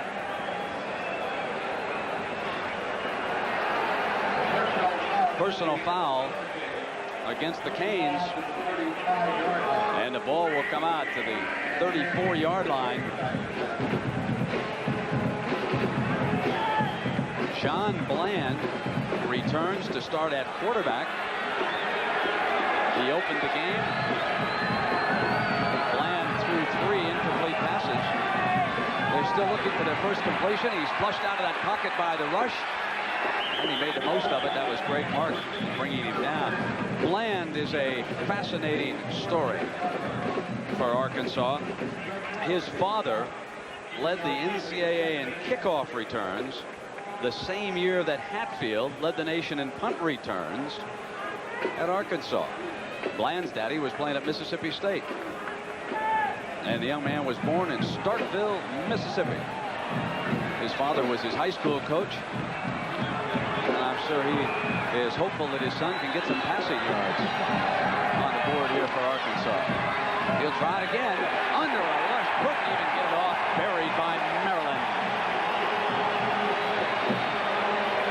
Coaches say that Russell Maryland has the kind of feet that Jerome Brown did. Kind of a dancer's feet, even though he's a big guy, number 67. A quick move there right past Childress, number 72, their best offensive lineman. But those quick feet allow him to make a quick move, get past the offensive guard and into the quarterback. Third down and long for the Razorbacks. Very physical, but I think even more important than that with the Miami defense is the great speed that they possess from sideline to sideline. Bland, incomplete. He just threw it up in the air and was hopeful that Derek Russell was somewhere in the neighborhood. You called that one incomplete. It was still up in the air for about 2 seconds. You were confident about that call.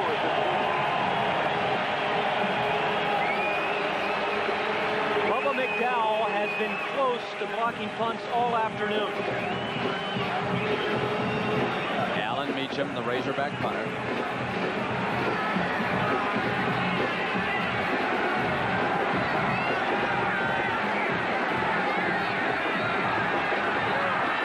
After him again, and he got it off. Spencer at the 22, 30, down at the 33-yard line, and that was Greg Switzer, number 53. So Barry's son Greg, a walk-on linebacker, comes down and makes a splendid hit. I'm sure Daddy's applauding back home in Norman. We'll be right back. Headed to the Mobile Cotton Bowl in Dallas and Miami. We'll stay right here and take on Nebraska in the Orange Bowl. That Arkansas defense held its head high here today. 1st and 10 for the Canes, who lead by 5. On first down, Walsh underneath to Conley, and he's down at the 40-yard line. Let's get on to John Dockery. Doc. Brent, I'm here with a man, Jimmy Williams from the Cotton Bowl, who played with both these coaches. How good were they? Everybody's great after 23 years. Johnson was a really good nose guard for 200 pounds, and Hatfield led the nation for 2 years in punt returns. So outstanding guy. And of course, everybody that played then, being undefeated, we were national champions. And how about your matchup in the Cotton Bowl? Oh, it's going to be great. You can see this great defensive team of Arkansas and their running attack from quarterback. It's going to be a great matchup between that and Aikman and the throwing arm from UCLA. Thanks, Jimmy. Brent? Well, that promo was going on, Doc. That defense gave up a first down that time. LaSalle Harper making a hit. But actually, Jimmy's absolutely right. Arkansas playing very well, and I think probably restoring some prestige to the Southwest Conference, which has been its own worst enemy here during the last decade. Schools going on probation, and seems like one scandal after another. And Arkansas has kept itself clean and untarnished so far, and it's nice to see them being rewarded by going to the Cotton Bowl. Walsh throws it underneath to Conley here, and now Conley breaks free, and he's got a first down to 35, and the Canes on the move, and they seem to be playing a little more crisply than they were in the first half. That's a 16-yard gain. And they're playing crispy because people like Leonard Conley are doing a nice job of catching the ball. Again, watch the protection that Walsh gets. Gets him plenty of time to dump the ball off short. And Conley, although he is only 170 pounds, he's a physical 170 pounds. He's a strong running back who will break some tackles. He's caught 6 passes today for 69 yards. This would be a big series if Arkansas can hold the line. They hammered Gary, and they'll be left with 2nd and long. That was Reggie Hall making the hit. Brent, you were talking about the Southwest Conference. I was talking to a few of the Arkansas players yesterday, John Bland and Rick Kapolsky's in particular, and they were saying it's going to be nice to have the whole Southwest Conference united behind us today for at least 3 hours to hopefully beating Miami. You bet. Walsh off a quick drop, throwing far side, complete to Hill. He stepped out of bounds close to the first down. When there's loose coverage and you throw the out pattern on time, you cannot stop it. And that's what happened right there. Big cushion for Hill. Walsh threw the ball on time, and that's an easy completion. And Brothers goes off the field injured again, too. But now he'll limp back. Number 9 is limping back into that defensive huddle a little bit. That's how much Miami must go for the first down. Walsh giving the coaches an indication so they can put the play up here on 3rd and short. As a quarterback and a coordinator, when you see a defensive corner limp in like that, you have to think of going to work on him. He's got to leave. He can't make it.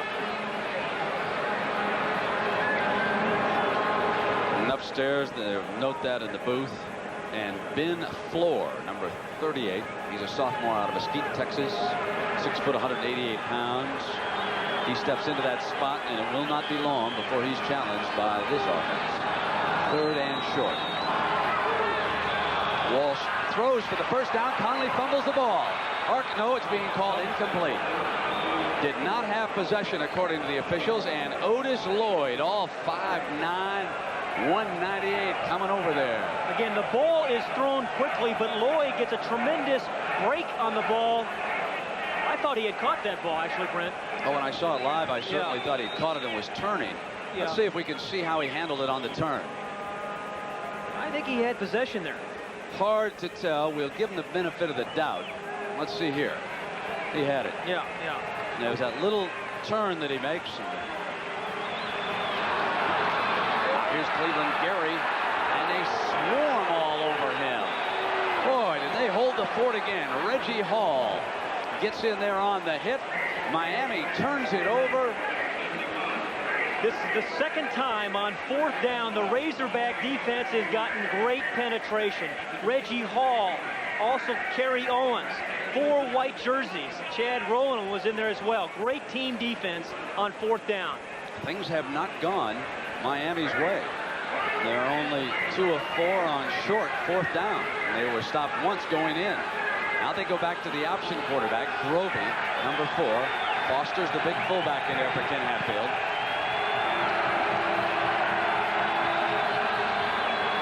Coming down the line. He keeps it off the fake and bolts free. Grovey cross midfield. Bobby Harden finally brings him down, but that was a 25-yard burst for the Razorback quarterback. The coaches told me that Quinn Grovey is the best option quarterback they've ever had at Arkansas. Some good blocking. He faked the pitch there to Aaron Jackson to get past the last defender. And what Ken Hatfield likes so much about this option attack, you don't have to block 2 defenders.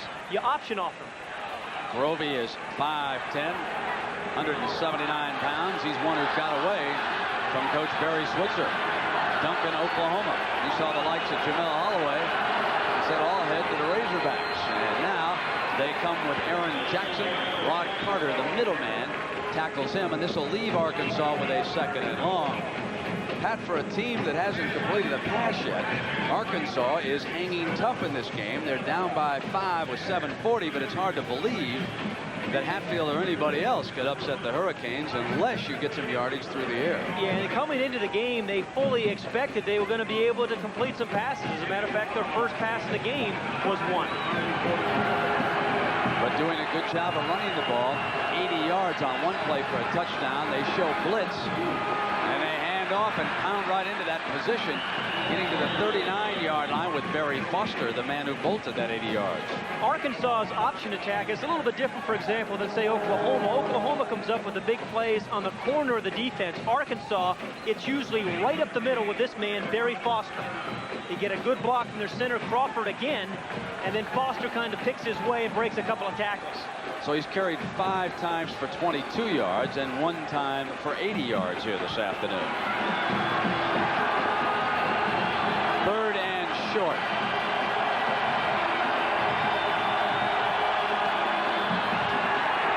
Stuffed. It'll be 4th down. The ball carrier was Joe Johnson, and Rod Carter brought him down. Number 91, who was moved to the middle by Johnson. And if you want to stay healthy, you stay at a Rod Carter's territory. A very physical inside player who has some speed. He does indeed look pretty physical. That stained jersey there in front. Looks like somebody had a bloody nose out there on the field. Candidate for the All-Madden team. You bet. 4th down and 2 yards to go. And Grovey throws for it, and he's wide open.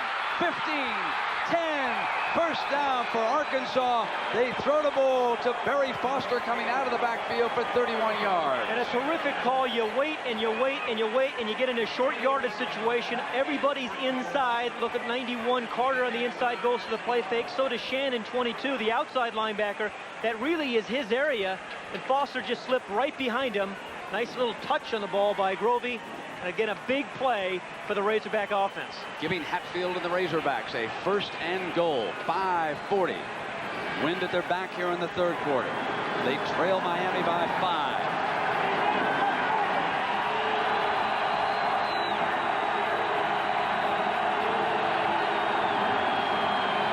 Grovey runs the option. This is Johnson, and he's out of bounds far side. Didn't gain anything on that. Randy Shannon getting him out for the Hurricanes, and it'll be 2nd and goal. Option attack is probably one of the best offenses you can run when you get inside the 10-yard line, because you have a couple of different alternatives of getting the ball into the end zone. And then remember, if they do score the touchdown, they will go for 2 to make it a 3-point game. Right, 38 block 5. Aaron! 38 block 5.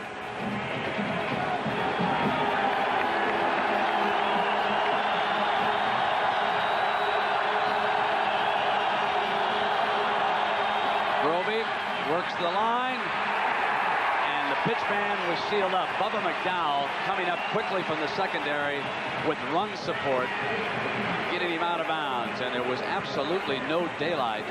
And this will put Arkansas in a 3rd and goal with the line of scrimmage back at the Canes, the 11-yard line. Yeah, go in there. Right doubles this time. Do what you can to make it in. Right doubles this time. 9 quarterback draw. Right doubles, 9 quarterback draw. Well, we're going to see what Grovey can do here on 3rd down. Earlier in the 1st half, he had a splendid quarterback draw. Late substitution by Miami. Grovey pulling it out. Penalty markers come down as he pulled it out, and time was expiring on the 25-second clock.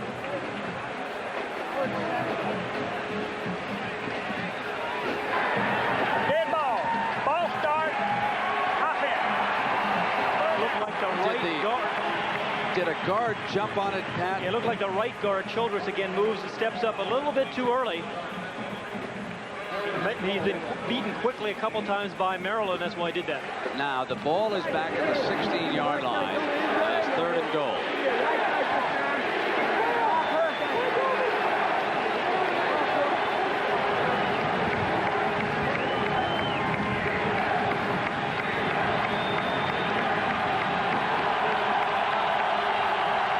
That was Lindsey, a tight end, bringing the play in. Grovey pulls back under pressure, can't spot an open receiver. Throws back, wide open, touchdown, Arkansas. Number 18, Barry Foster scores again. He should go for 2 to try to make it a 3-point ball game.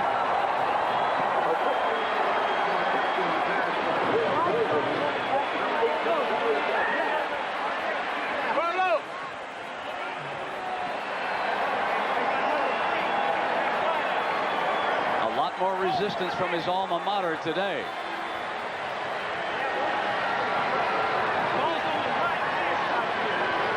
Pat, I don't think there's any question, but you were right about what he wants to do here. Stay in there.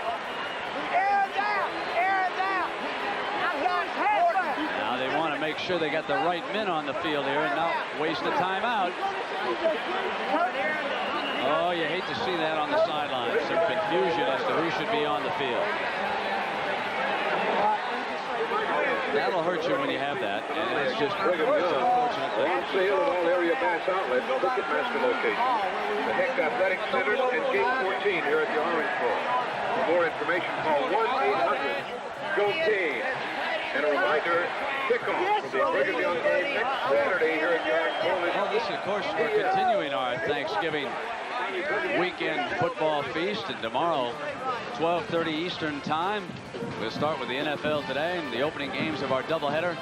Phoenix at Philadelphia, Green Bay at Chicago,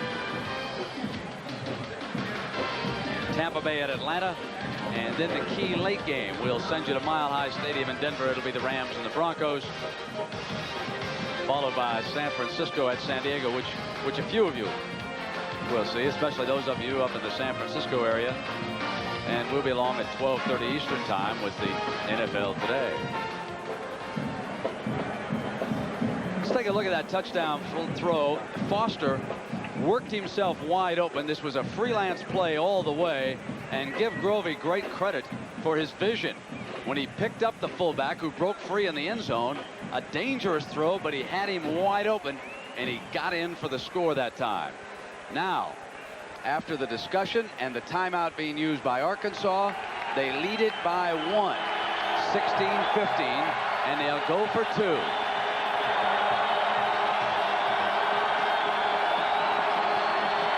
Grovey being chased, turns around on the run.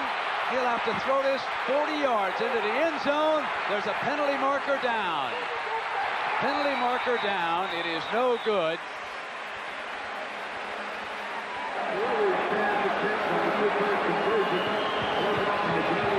There was a clip.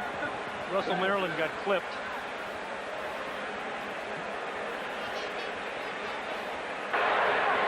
We had a clip. No good, no replay. So it's a 1-point game. You know what that play reminded me of? Fran Tarkenton in his early days. Except Fran probably would have made it. We'll be right back. Loss in the Orange Bowl to Florida back in 1985. Trailing Arkansas 16-15. 5 minutes, third quarter. Trainer hammers it to Hill. He'll down it there, and it'll come out at the 20-yard line pass. Fred, 2 players to watch here. First, the fullback, Barry Foster, who fakes the block before he goes out. He's lined up here. He's going to come out here. But watch Quinn Grovey as he scrambles around, ultimately goes way back here, and then throws the ball into Foster. Tremendous athleticism here by Grovey. Foster fakes the play. He blocks. He blocks. He sees Grovey in trouble, and then he releases. Ordinarily, you don't throw the ball late down the middle unless you throw it for a touchdown. 1st and 10 for Miami. They run Gary, finds daylight, and he blasts his way to the 28-yard line. One thing we've noticed this year, the big number with Miami is 31. They buried Florida State in their opener 31-0. Came back dramatically to beat Michigan 31-30. Then lost to Notre Dame 31-30. Beat East Carolina 31-7. Take out the calculators here. 16-15. We're sitting on 31. Quick run to the roulette wheel in Las Vegas. Walsh hands it off. Here's Garrett. He's out to the 32-yard line. You know, Miami has been lethargic on offense, and other than the one big play to Dale Dawkins in the first half, they really haven't had many throws and runs after the catch. Arkansas doing a fine job defensively. Good, sharp tackling by the Razorbacks so far. Can they hold up? Well, we'll find out. Ball's at the 32.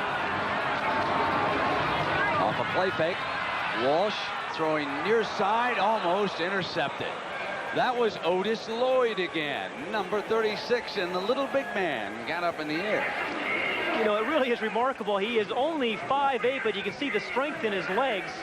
The ball doesn't have a lot of velocity, and I thought Lloyd was going to pick it up, but it was really at the top of his jump and just off his fingertips. But good coverage again by Lloyd. 2nd and 10 for Miami. Trailing Arkansas by a point, 16-15. They'll get the wind at their back for the last quarter. And Rowland came in and nailed Kroll. So with John Dockery and Pat Hayden, I'm Brent Musburger at the Orange Bowl in Miami. Glad to have you around this afternoon. We've seen a dandy here so far. The Hurricanes took a 3-0 lead, took a 10-3 lead, went up 15-10, and they have fallen behind as the Razorbacks showing great heart here so far. A 17-point underdog leading by a point. And Walsh has got Dawkins. He bobbled the ball, and let's see, they're going to spot it and give him the first down. His forward progress gave him the first down, but he seemed to bobble it just a fraction of a second. And he was thinking big play. That's why he bobbled. He saw the little open field. He was going to turn and try to break the tackle of floor, and he thought he was going to go the distance.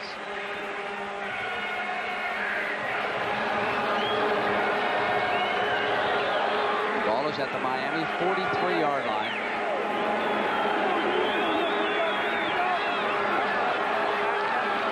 Walsh again throwing on first down. Now under pressure, runs away from it. Slides down and is hit there at the 47. That was Hall and Owens defensively. Downstairs to John Dockery. Doc? You see Richard Brothers behind me, one of the senior defensive backs, one of the best defensive backs for Arkansas. He probably won't be back. You see him on his hand on his right leg. He pulled that hip flexor muscle. It's pretty painful. I doubt if we'll see him again, Brent. That's a blow to the Razorback defense. He has played very well all year. Again, just some of the subtle things you don't see much. Always plays the right coverage, jams the receiver. They're going to miss him some. Nice job by the defensive assistants here for Arkansas this afternoon. Now they face that second down, and they did not give up the first down that time. They buried Kroll with Ty Mason making the hit. You know, a year ago, Miami ran the ball very well against Arkansas, and Fred Goldsmith, the defensive coordinator, says we cannot let them run the ball. We know they're going to gain some yards to the air, and they've done a pretty good job of shutting down Miami's run. Got a 3rd and 3 coming up for the Canes. Need to get to the 47 for a first down. Walsh with time, and he's got it to Chudzinski. First down, Miami.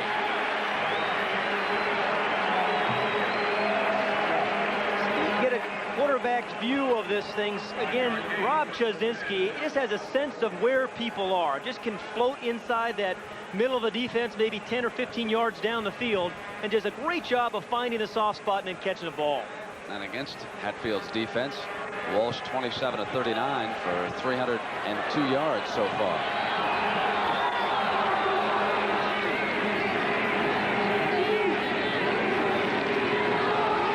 Now they again cannot get daylight with Owens shutting down the outside that time against Kroll. Cannot move the ball on the ground against the Razorbacks. This will be 2nd and long. And when they haven't been, although they've only sacked Steve Walsh once, they have tipped some balls and put some pressure and made him adjust back there in the pocket. Final minute, 3rd quarter.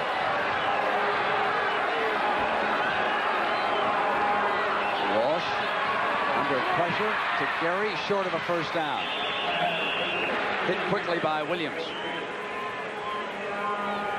Cleveland Gary is an amazing receiver. Caught 11 balls against Notre Dame, 7 today. I'm sure that many of you know the story. He went up to Georgia originally. Herschel Walker was his hero. They had an abundance of great backs, and so he transferred here to Miami. Fine young baseball player. Has not played baseball so far for Ron Frazier. Walsh on a quick throw wanted Gary and overthrew him that time, and it'll be 4th down. Gary hadn't turned around to look at his quarterback. And Steve Walsh says he can read a blitz by the eyes of the linebackers on defense. He saw the eyes of the linebackers, saw the blitz, tried to dump it quickly to Gary, but Gary wasn't looking. Miami coming out to set up in punt formation. We say set up because once before in this game, they ran the fake with the short man from the ball carrier. They need 3+ yards for the first down.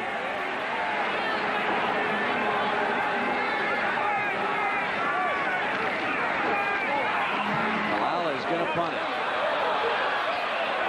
Ball will go into the end zone. As we come to the end of the third quarter. Arkansas upsetting Miami. It's 16-15, and we'll return after this message and a word from your local stations.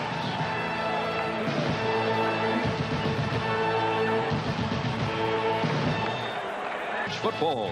Today's CFA game is sponsored by UPS. We deliver to every address in the U.S. and to 41 countries worldwide. RCA, #1 with the toughest critics in the world. And by new Extra Gold Draft in bottles and cans, the one with a full tilt taste. Now Anthony Cooney, the other cornerback, being tended to over on the Arkansas sideline. Already they have lost Richard Brothers because of an injury, and Doc telling us he does not expect Brothers to return. And Cooney receiving some treatment there on his right leg.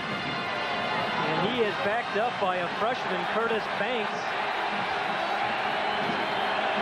Here's a big series for Arkansas. And their big man all day has been the fullback, Barry Foster. The play of the day so far with their last touchdown. And again, watch how Grovey keeps the play alive. He really should have been sacked right there by Mark.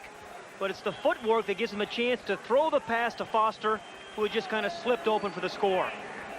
Strange as it sounds, folks, a 10-0 team is working on a major upset.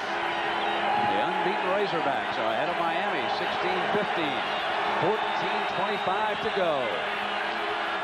Run the wishbone with their fullback, and Mark stops him. If you have just joined us, Foster has carried the ball 6 times for 102 yards for the Razorbacks. He bolted 80 yards for a first-half touchdown. Walsh has completed 27 passes for 306 yards. Now, take a look at this. You would think that the Hurricanes had dominated this game, but the Razorbacks have had the big play when it counted. Time of possession, the least effective measurement sometimes of the scoreboard. Ken Hatfield, who was buried by Jimmy Johnson a year ago, doing much better. And timeout is being called by Arkansas, using one of their 3 with 13:45. Again, a Wade Byrne, another timeout, 1 remaining with the entire fourth quarter to go. We'll be right back to Miami. Never been beaten here in the Orange Bowl as a starting quarterback, and Ken Hatfield and the Razorbacks have him on the run a bit. 16-15, 13:44 to go. 3rd down and 7 now for Arkansas. And Grovey running out on the draw. It was sealed up. Breaks 1 tackle, and then Crum buries him. You cannot run around this Miami defense. Dave Landstead, the defensive coordinator, has done a great job of getting a bunch of guys who can really run with speed. First the rush, and you're going to see Bubba McDowell, number 48, the corner, make him adjust, and that gave Crum some time to make the stop. Now, will McDowell go after Meacham, or will they take the field position with the wind?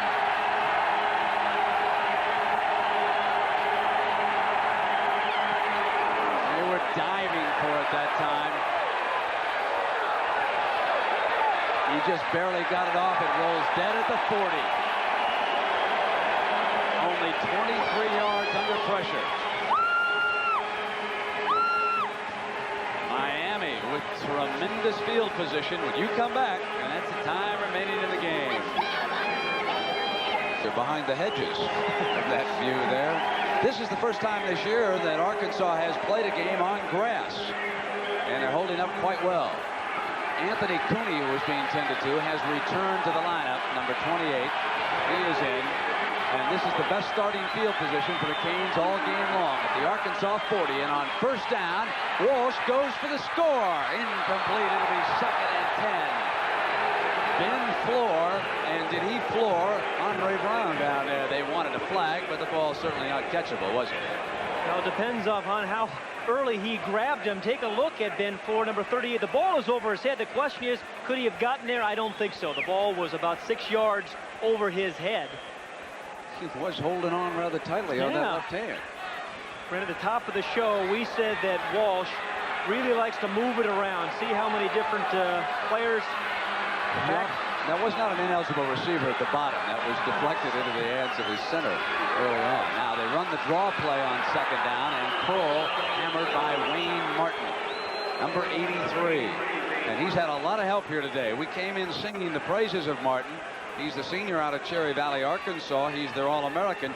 But a lot of other Razorbacks have really held up well here this afternoon. You folks back in Arkansas can be awfully proud of this bunch regardless of what happens. 17-point underdog.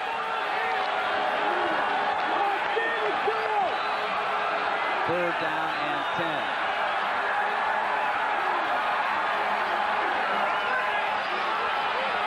Walsh throws short of the first down. It went to Chudzinski. Floor was there defensively. It'll be fourth down, and Carlos Huerta onto the field to attempt the field goal, which, if successful, would regain the lead for the Hurricanes. But it won't be easy. It's going to be a 50-yarder, but keep in mind he does have that rather stiff breeze behind him. He's had a spectacular year for the Canes.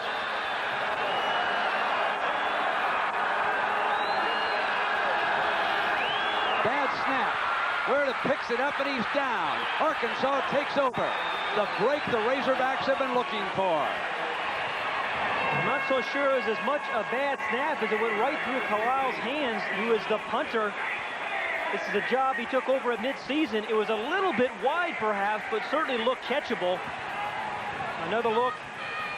It was a little bit wide. You're right. It was a poor snap away from Carlisle, the holder. But that's one reason why some teams favor a backup quarterback to a punter as a holder, because they want a good set of hands back there, somebody who can grab that ball and get it set down. Well, it was a change. It was only mid-season that Jimmy Johnson had Carlisle become the holder.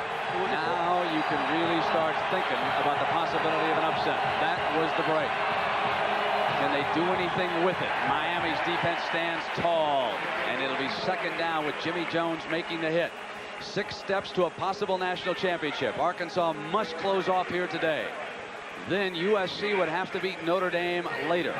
Arkansas, then over UCLA in the Mobile Cotton Bowl. And finally, Michigan must beat USC, and Notre Dame would have to come back and take care of West Virginia. That would knock off the unbeatens, and then the Razorbacks would hope for the vote. But forget everything else, because the first step right now, the Razorbacks must win this game. Second down and 10 now. 10:45 to go. Grovey, options, Hawkins, all over Aaron Jackson.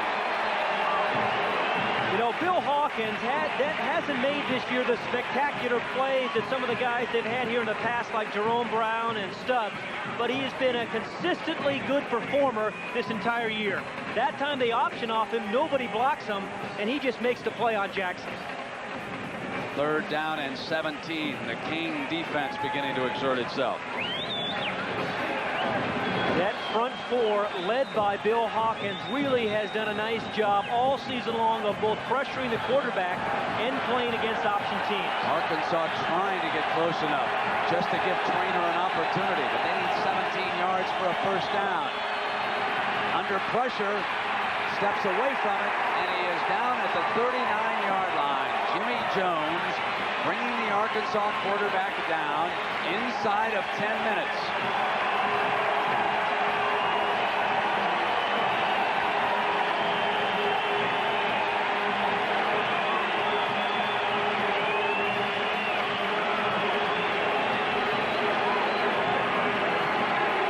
And all day long, Spencer has been fielding punts that have been made under heavy pressure.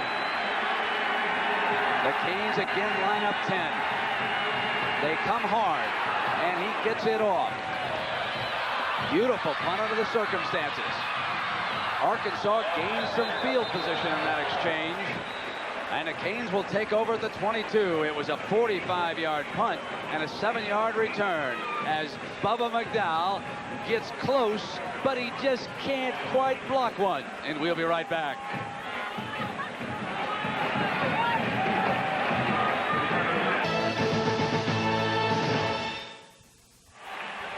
We're at the Orange Bowl, witnessing what has been a shocker here so far. The Razorbacks of Arkansas beating the Hurricanes of Miami 16-15. With John Dockery and Pat Hayden, I'm Brent Musburger. 9:08 to go. Miami's ball. 1st and 10. Coming out from their own 23. Gary and Conley back in the backfield for Walsh. Walsh to throw again on 1st down. Under pressure, gets it off to Chudzinski, the tight end. 1st down. He hit him at the 35-yard line, 12 yards. And a terrific catch by Chudzinski. He felt the linebacker, Harper, going to make a play and perhaps intercept it. And watch how he jumps forward and lunges toward the ball. See that? He felt the pressure of the linebacker, Harper. That's a great play again by Chudzinski. Canes 65 yards away from a touchdown on 8:45 and the wind at their back. Walsh again. Far side, has Andre Brown, another 1st down, depending on where they spot the ball. If he puts it down right there, it'll be short of it. Brent, as we said at the top of the show, you measure quarterbacks by their ability to bring their team from behind. We have seen Steve Walsh do it against Florida State a year ago. He did it against Michigan this year, and again he has the chance today. The Canes averaging 37.3 points a game. Today they've scored not even half that against this Razorback defense. 2nd and short. He wants the 1st down. Gary breaks free and pounds to the Arkansas 47 with Ben Floor bringing him down. What makes Gary the most versatile fullback in America is that he'll catch the ball for you as he's done all day long. He'll block, and then he can get you a tough yard when you need it, as he did there. You shake hands with Cleveland Gary, he'll swallow your arm.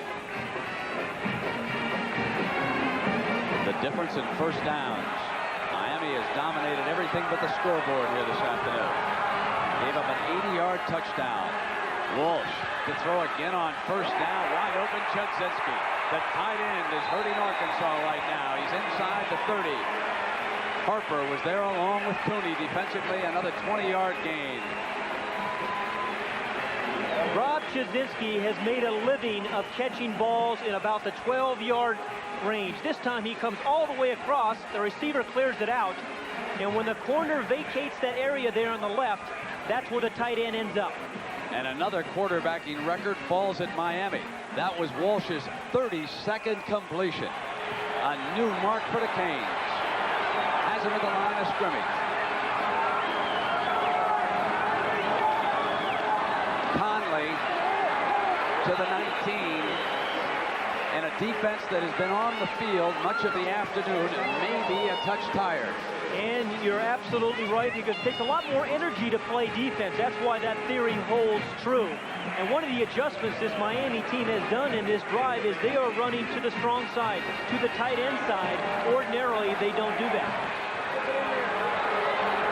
2nd down and 3 for the Canes.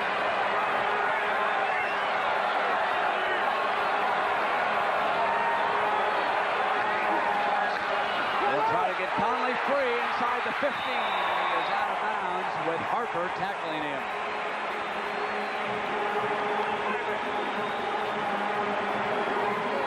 One more time to the strong side, which has been a change of pace. Gets a big block by Mike Sullivan, number 79, the guard, who pulled around and put a real nice block on the inside linebacker. Penn State fans remember when the Nittany Lions held up against this Miami team in the Fiesta Bowl for a national championship. And Joe Paterno says to this day, I'm so glad that Jimmy Johnson didn't do what he's doing right here. And that's running the ball right at the heart of that defense. They put it up, and they had that big interception. Right now, Johnson and the Canes will use one of their timeouts. Inside of 7 minutes, and we'll be right back. Johnson pacing the sideline here at the Orange Bowl. Miami down 16-15, but they have a 1st and 10 at the 10. So it will be a 1st and goal.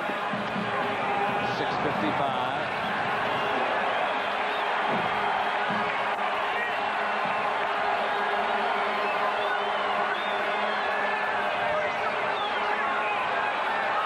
Walsh calls the play. Conley to the short side of the field.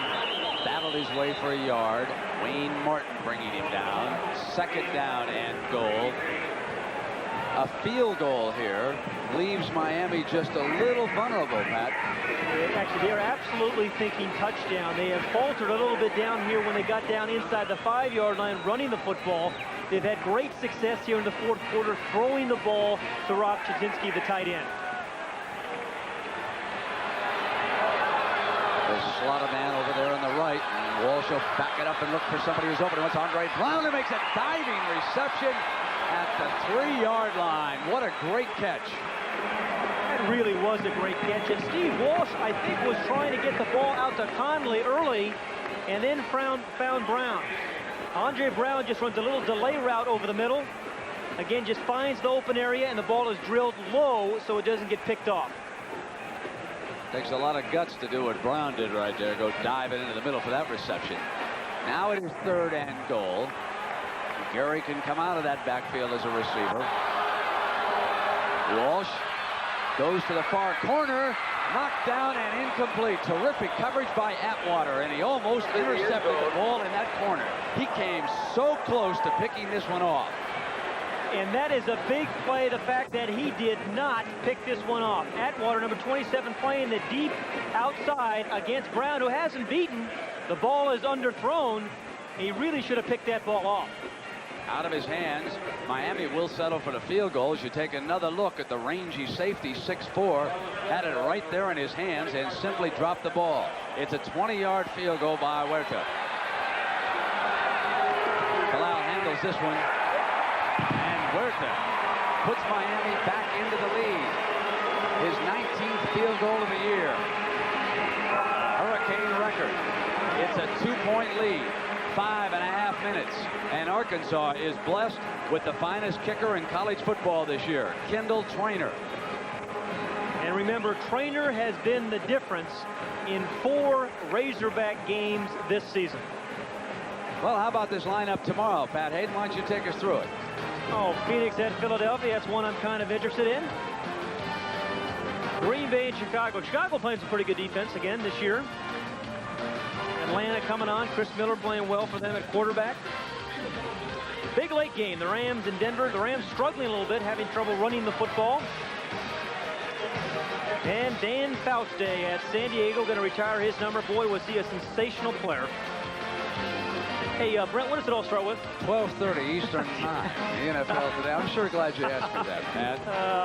Dick Butkus, Irv Cross, Will McDonough coming your way. Is Dick going to carve anything up this weekend? He did some job palming that bird, didn't he? He flunked the Julia Child carving course. All right, minutes to kick it off now. We're sitting on a 2-point game, 18-16 Miami. 5.5 minutes to go.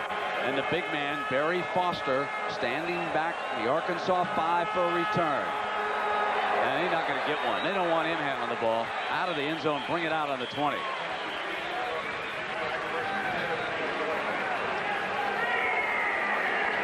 One of the key factors here for the Hogs, as Venice is limping as he comes off the field. One of the key factors for the Hogs, again, facing a 20-mile-an-hour wind. Going to make it much more difficult for Kendall Traynor.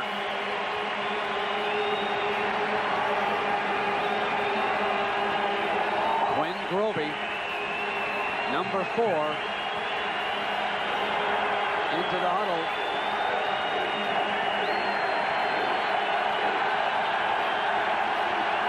Foster, the fullback, and the wishbone has been the big man. It's tough at the closed end to here. Takes it away, and Grovey is stuffed. And that, friends, was Greg Mark and Bill Hawkins, number 54, all over it. And Mark has done a great job this year, too, number 94 and 54, Hawkins on the other end. Those are the 2 defensive ends who've been able to play the option play this year and today, as well as rush the passer. Arkansas searching for that big play, trailing by 2. They flex the bone. Grovey keeps it, and this will leave him with 3rd and long. The middle of the defense was ready. Rod Carter right there.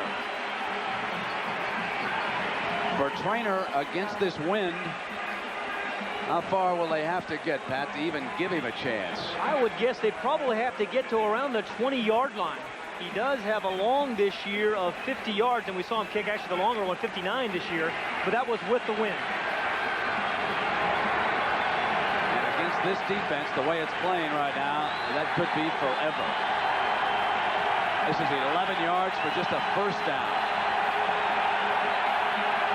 Grovey to back it straight up. An offensive line holds. He's got time. Drops it over the middle. The ball was bobbled. And this will leave them with a long fourth down. The tight end for the first time gets his reception. That's Billy Winston. The ball was a little bit low and was bobbled. Had he caught it, he might have been dropped. And they called it incomplete. Had he caught that ball, he could have picked up the first down with the run. And now the Razorbacks must punt. At the 4:11 mark, they have no option. Got to punt and play some great defense. Now this time, Miami might not want to risk roughing that punter. They might want to take that ball with field position and see if they can eat away at the clock. Let's see what they elect to do. They've been close all day. Line drive this time, bobbled on the ground, and that's not bad for a miss, folks. That's as good as you can expect out of a punt like that. Rolling down to the 34. He got a 47-yard punt. What, did he hit this with his knee? The coaches told him, don't get it blocked. And he got it off quickly, and that was awfully low. All right, a reminder that tonight on CBS, Raising Miranda, then NBA primetime. That's the Lakers and the Pistons. Here with 4 minutes to go. Walsh and the Canes leading by 2. They were favored by 17. They pound straight ahead. And Conley dropped quickly by Martin. This is the situation in a game where you want to run the clock out, be able to grind out a few first downs with your running game, but the Razorback defense has taken away the rush most of today. There's another number working against the Razorbacks right now. They are down to 1 timeout. And how Ken Hatfield would love to have that one back that they used during that confusion after the touchdown. 2nd down and long for Walsh.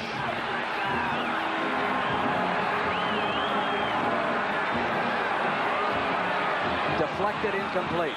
Another ball is tipped by the defensive rush. But of course, the play right now that will haunt the Razorbacks is this 3rd down pass, which Atwater should have intercepted. Instead, after he dropped it, Huerta kicked the field goal, which put Miami ahead 18-16.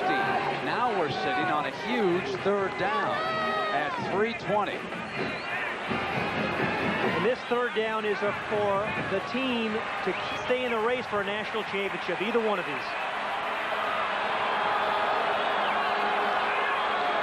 Walsh has time. Goes far side. Brown working the far sideline, incomplete, out of bounds over there. And it'll be 4th down, and Miami will punt at the 3:13 mark. And Ken Hatfield has to think about perhaps trying to block a punt here. The Miami defense has played so well here in the second half. He must think perhaps of trying to get a block.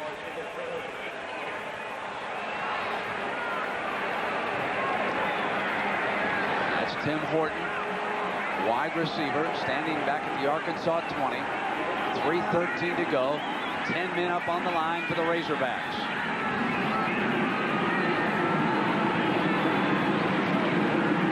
They come after him, but he gets it off. Now he'll field it on 1 bounce, out of bounds at the 26-yard line. Major story. Let's go to Jim Nance in New York. Jim, what do you got?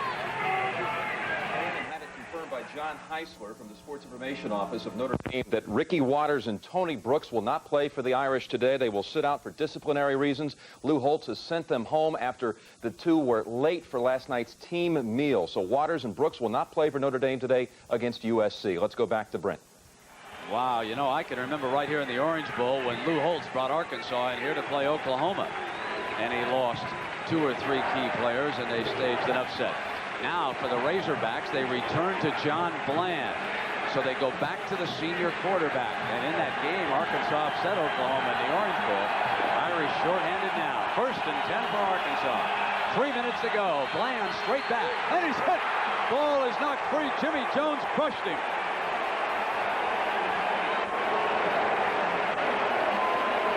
Jimmy Jones from the backside of the quarterback again gets a great jump on the ball.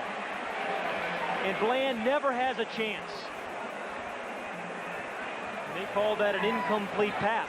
Because it went out of bounds on the...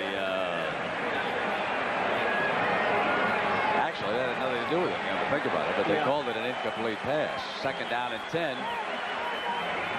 He was hit in that twilight zone area. It's so tough. Kendall Traynor just wants a chance, but the Miami defense not giving him one. Bland off the option. Now he pitches, and there is no running room for Jackson. Well, John Bland, the reason they're playing Bland now, he is supposed to be the better thrower, but you can't run wide against this Miami defense. The big plays, even today, have been up the middle when Barry Foster went 80 yards. Jackson limps off. Gatson comes on into the backfield. Russell will be a wide receiver. Now Bland is 0 for 5 on the day. Grovey has been the quarterback who's had the couple of completions.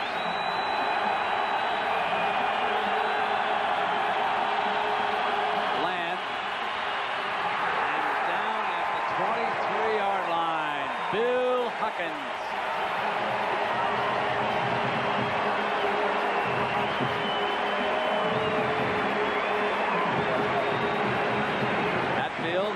Wanting to use his last timeout.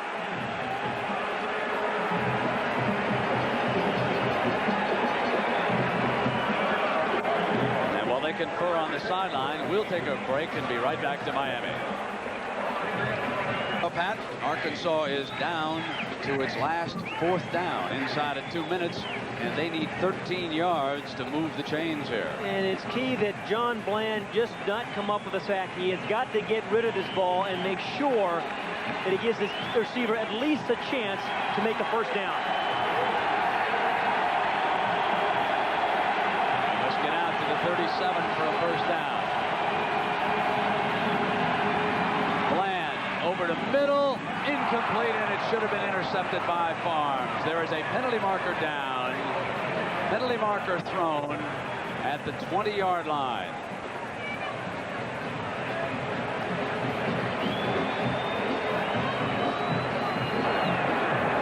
Holding. Offense. Miami takes over. Defense on every big play this game really has done a nice job and come through. Again, good coverage here by the free safety Farms. The ball is overthrown. He was trying to hit Horton, and Farms was there, really should have made the interception. And reaction of Ken Hatfield.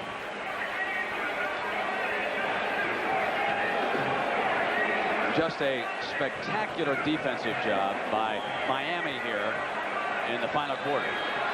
Minus 16 yards total offense in the 4th quarter for Arkansas.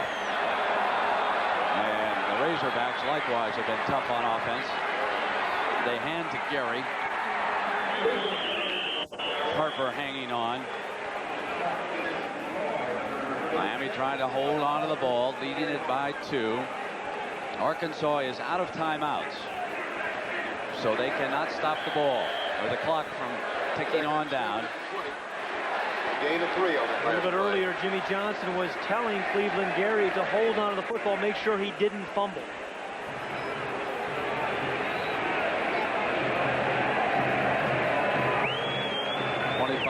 Second clock comes down to 5 seconds. There's a deep safety man in case they turn it over, and Walsh just falls on it right there. Arkansas unable to stop it. Mark the ball, Dan! Mark the ball! Come on, mark the ball! 3-yard line, 3rd and 10 at the 23. Get the ball! Hey, kid! Get the ball! Why coaches turn gray and grow hoarse.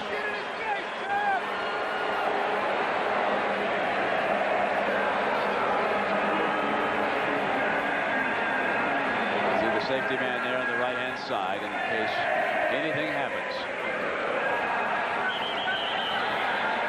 It's called the Joe Pizarchik defense. Miami was in a tussle today.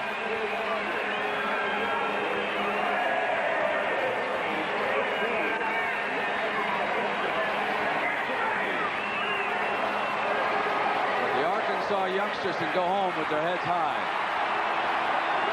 Miami didn't win this game. They survived it. On sale now at 8:14 here at the Orange Bowl. Also at Bass Outlet, Ticketmaster location. Not at all like the thumping that Johnson gave his alma mater a year ago. Let's go down to John Dockery. Doc? Yeah, Brent, I'm right here with Jimmy Johnson, who just got congratulations from Coach Hatfield. Coach, a little tougher than you thought it would be. No, that's exactly how tough I thought it would be. You know, we were not really up for this ball game. I was concerned about it all week long, and when you make as many mistakes as what we did and still win, you got to feel fortunate because all of those fourth down opportunities that we had, and we just didn't convert them. Like I said, we were not sharp for the ball game, but we're pleased with the win. I congratulate Arkansas. They did a great job in preparing for this ball game.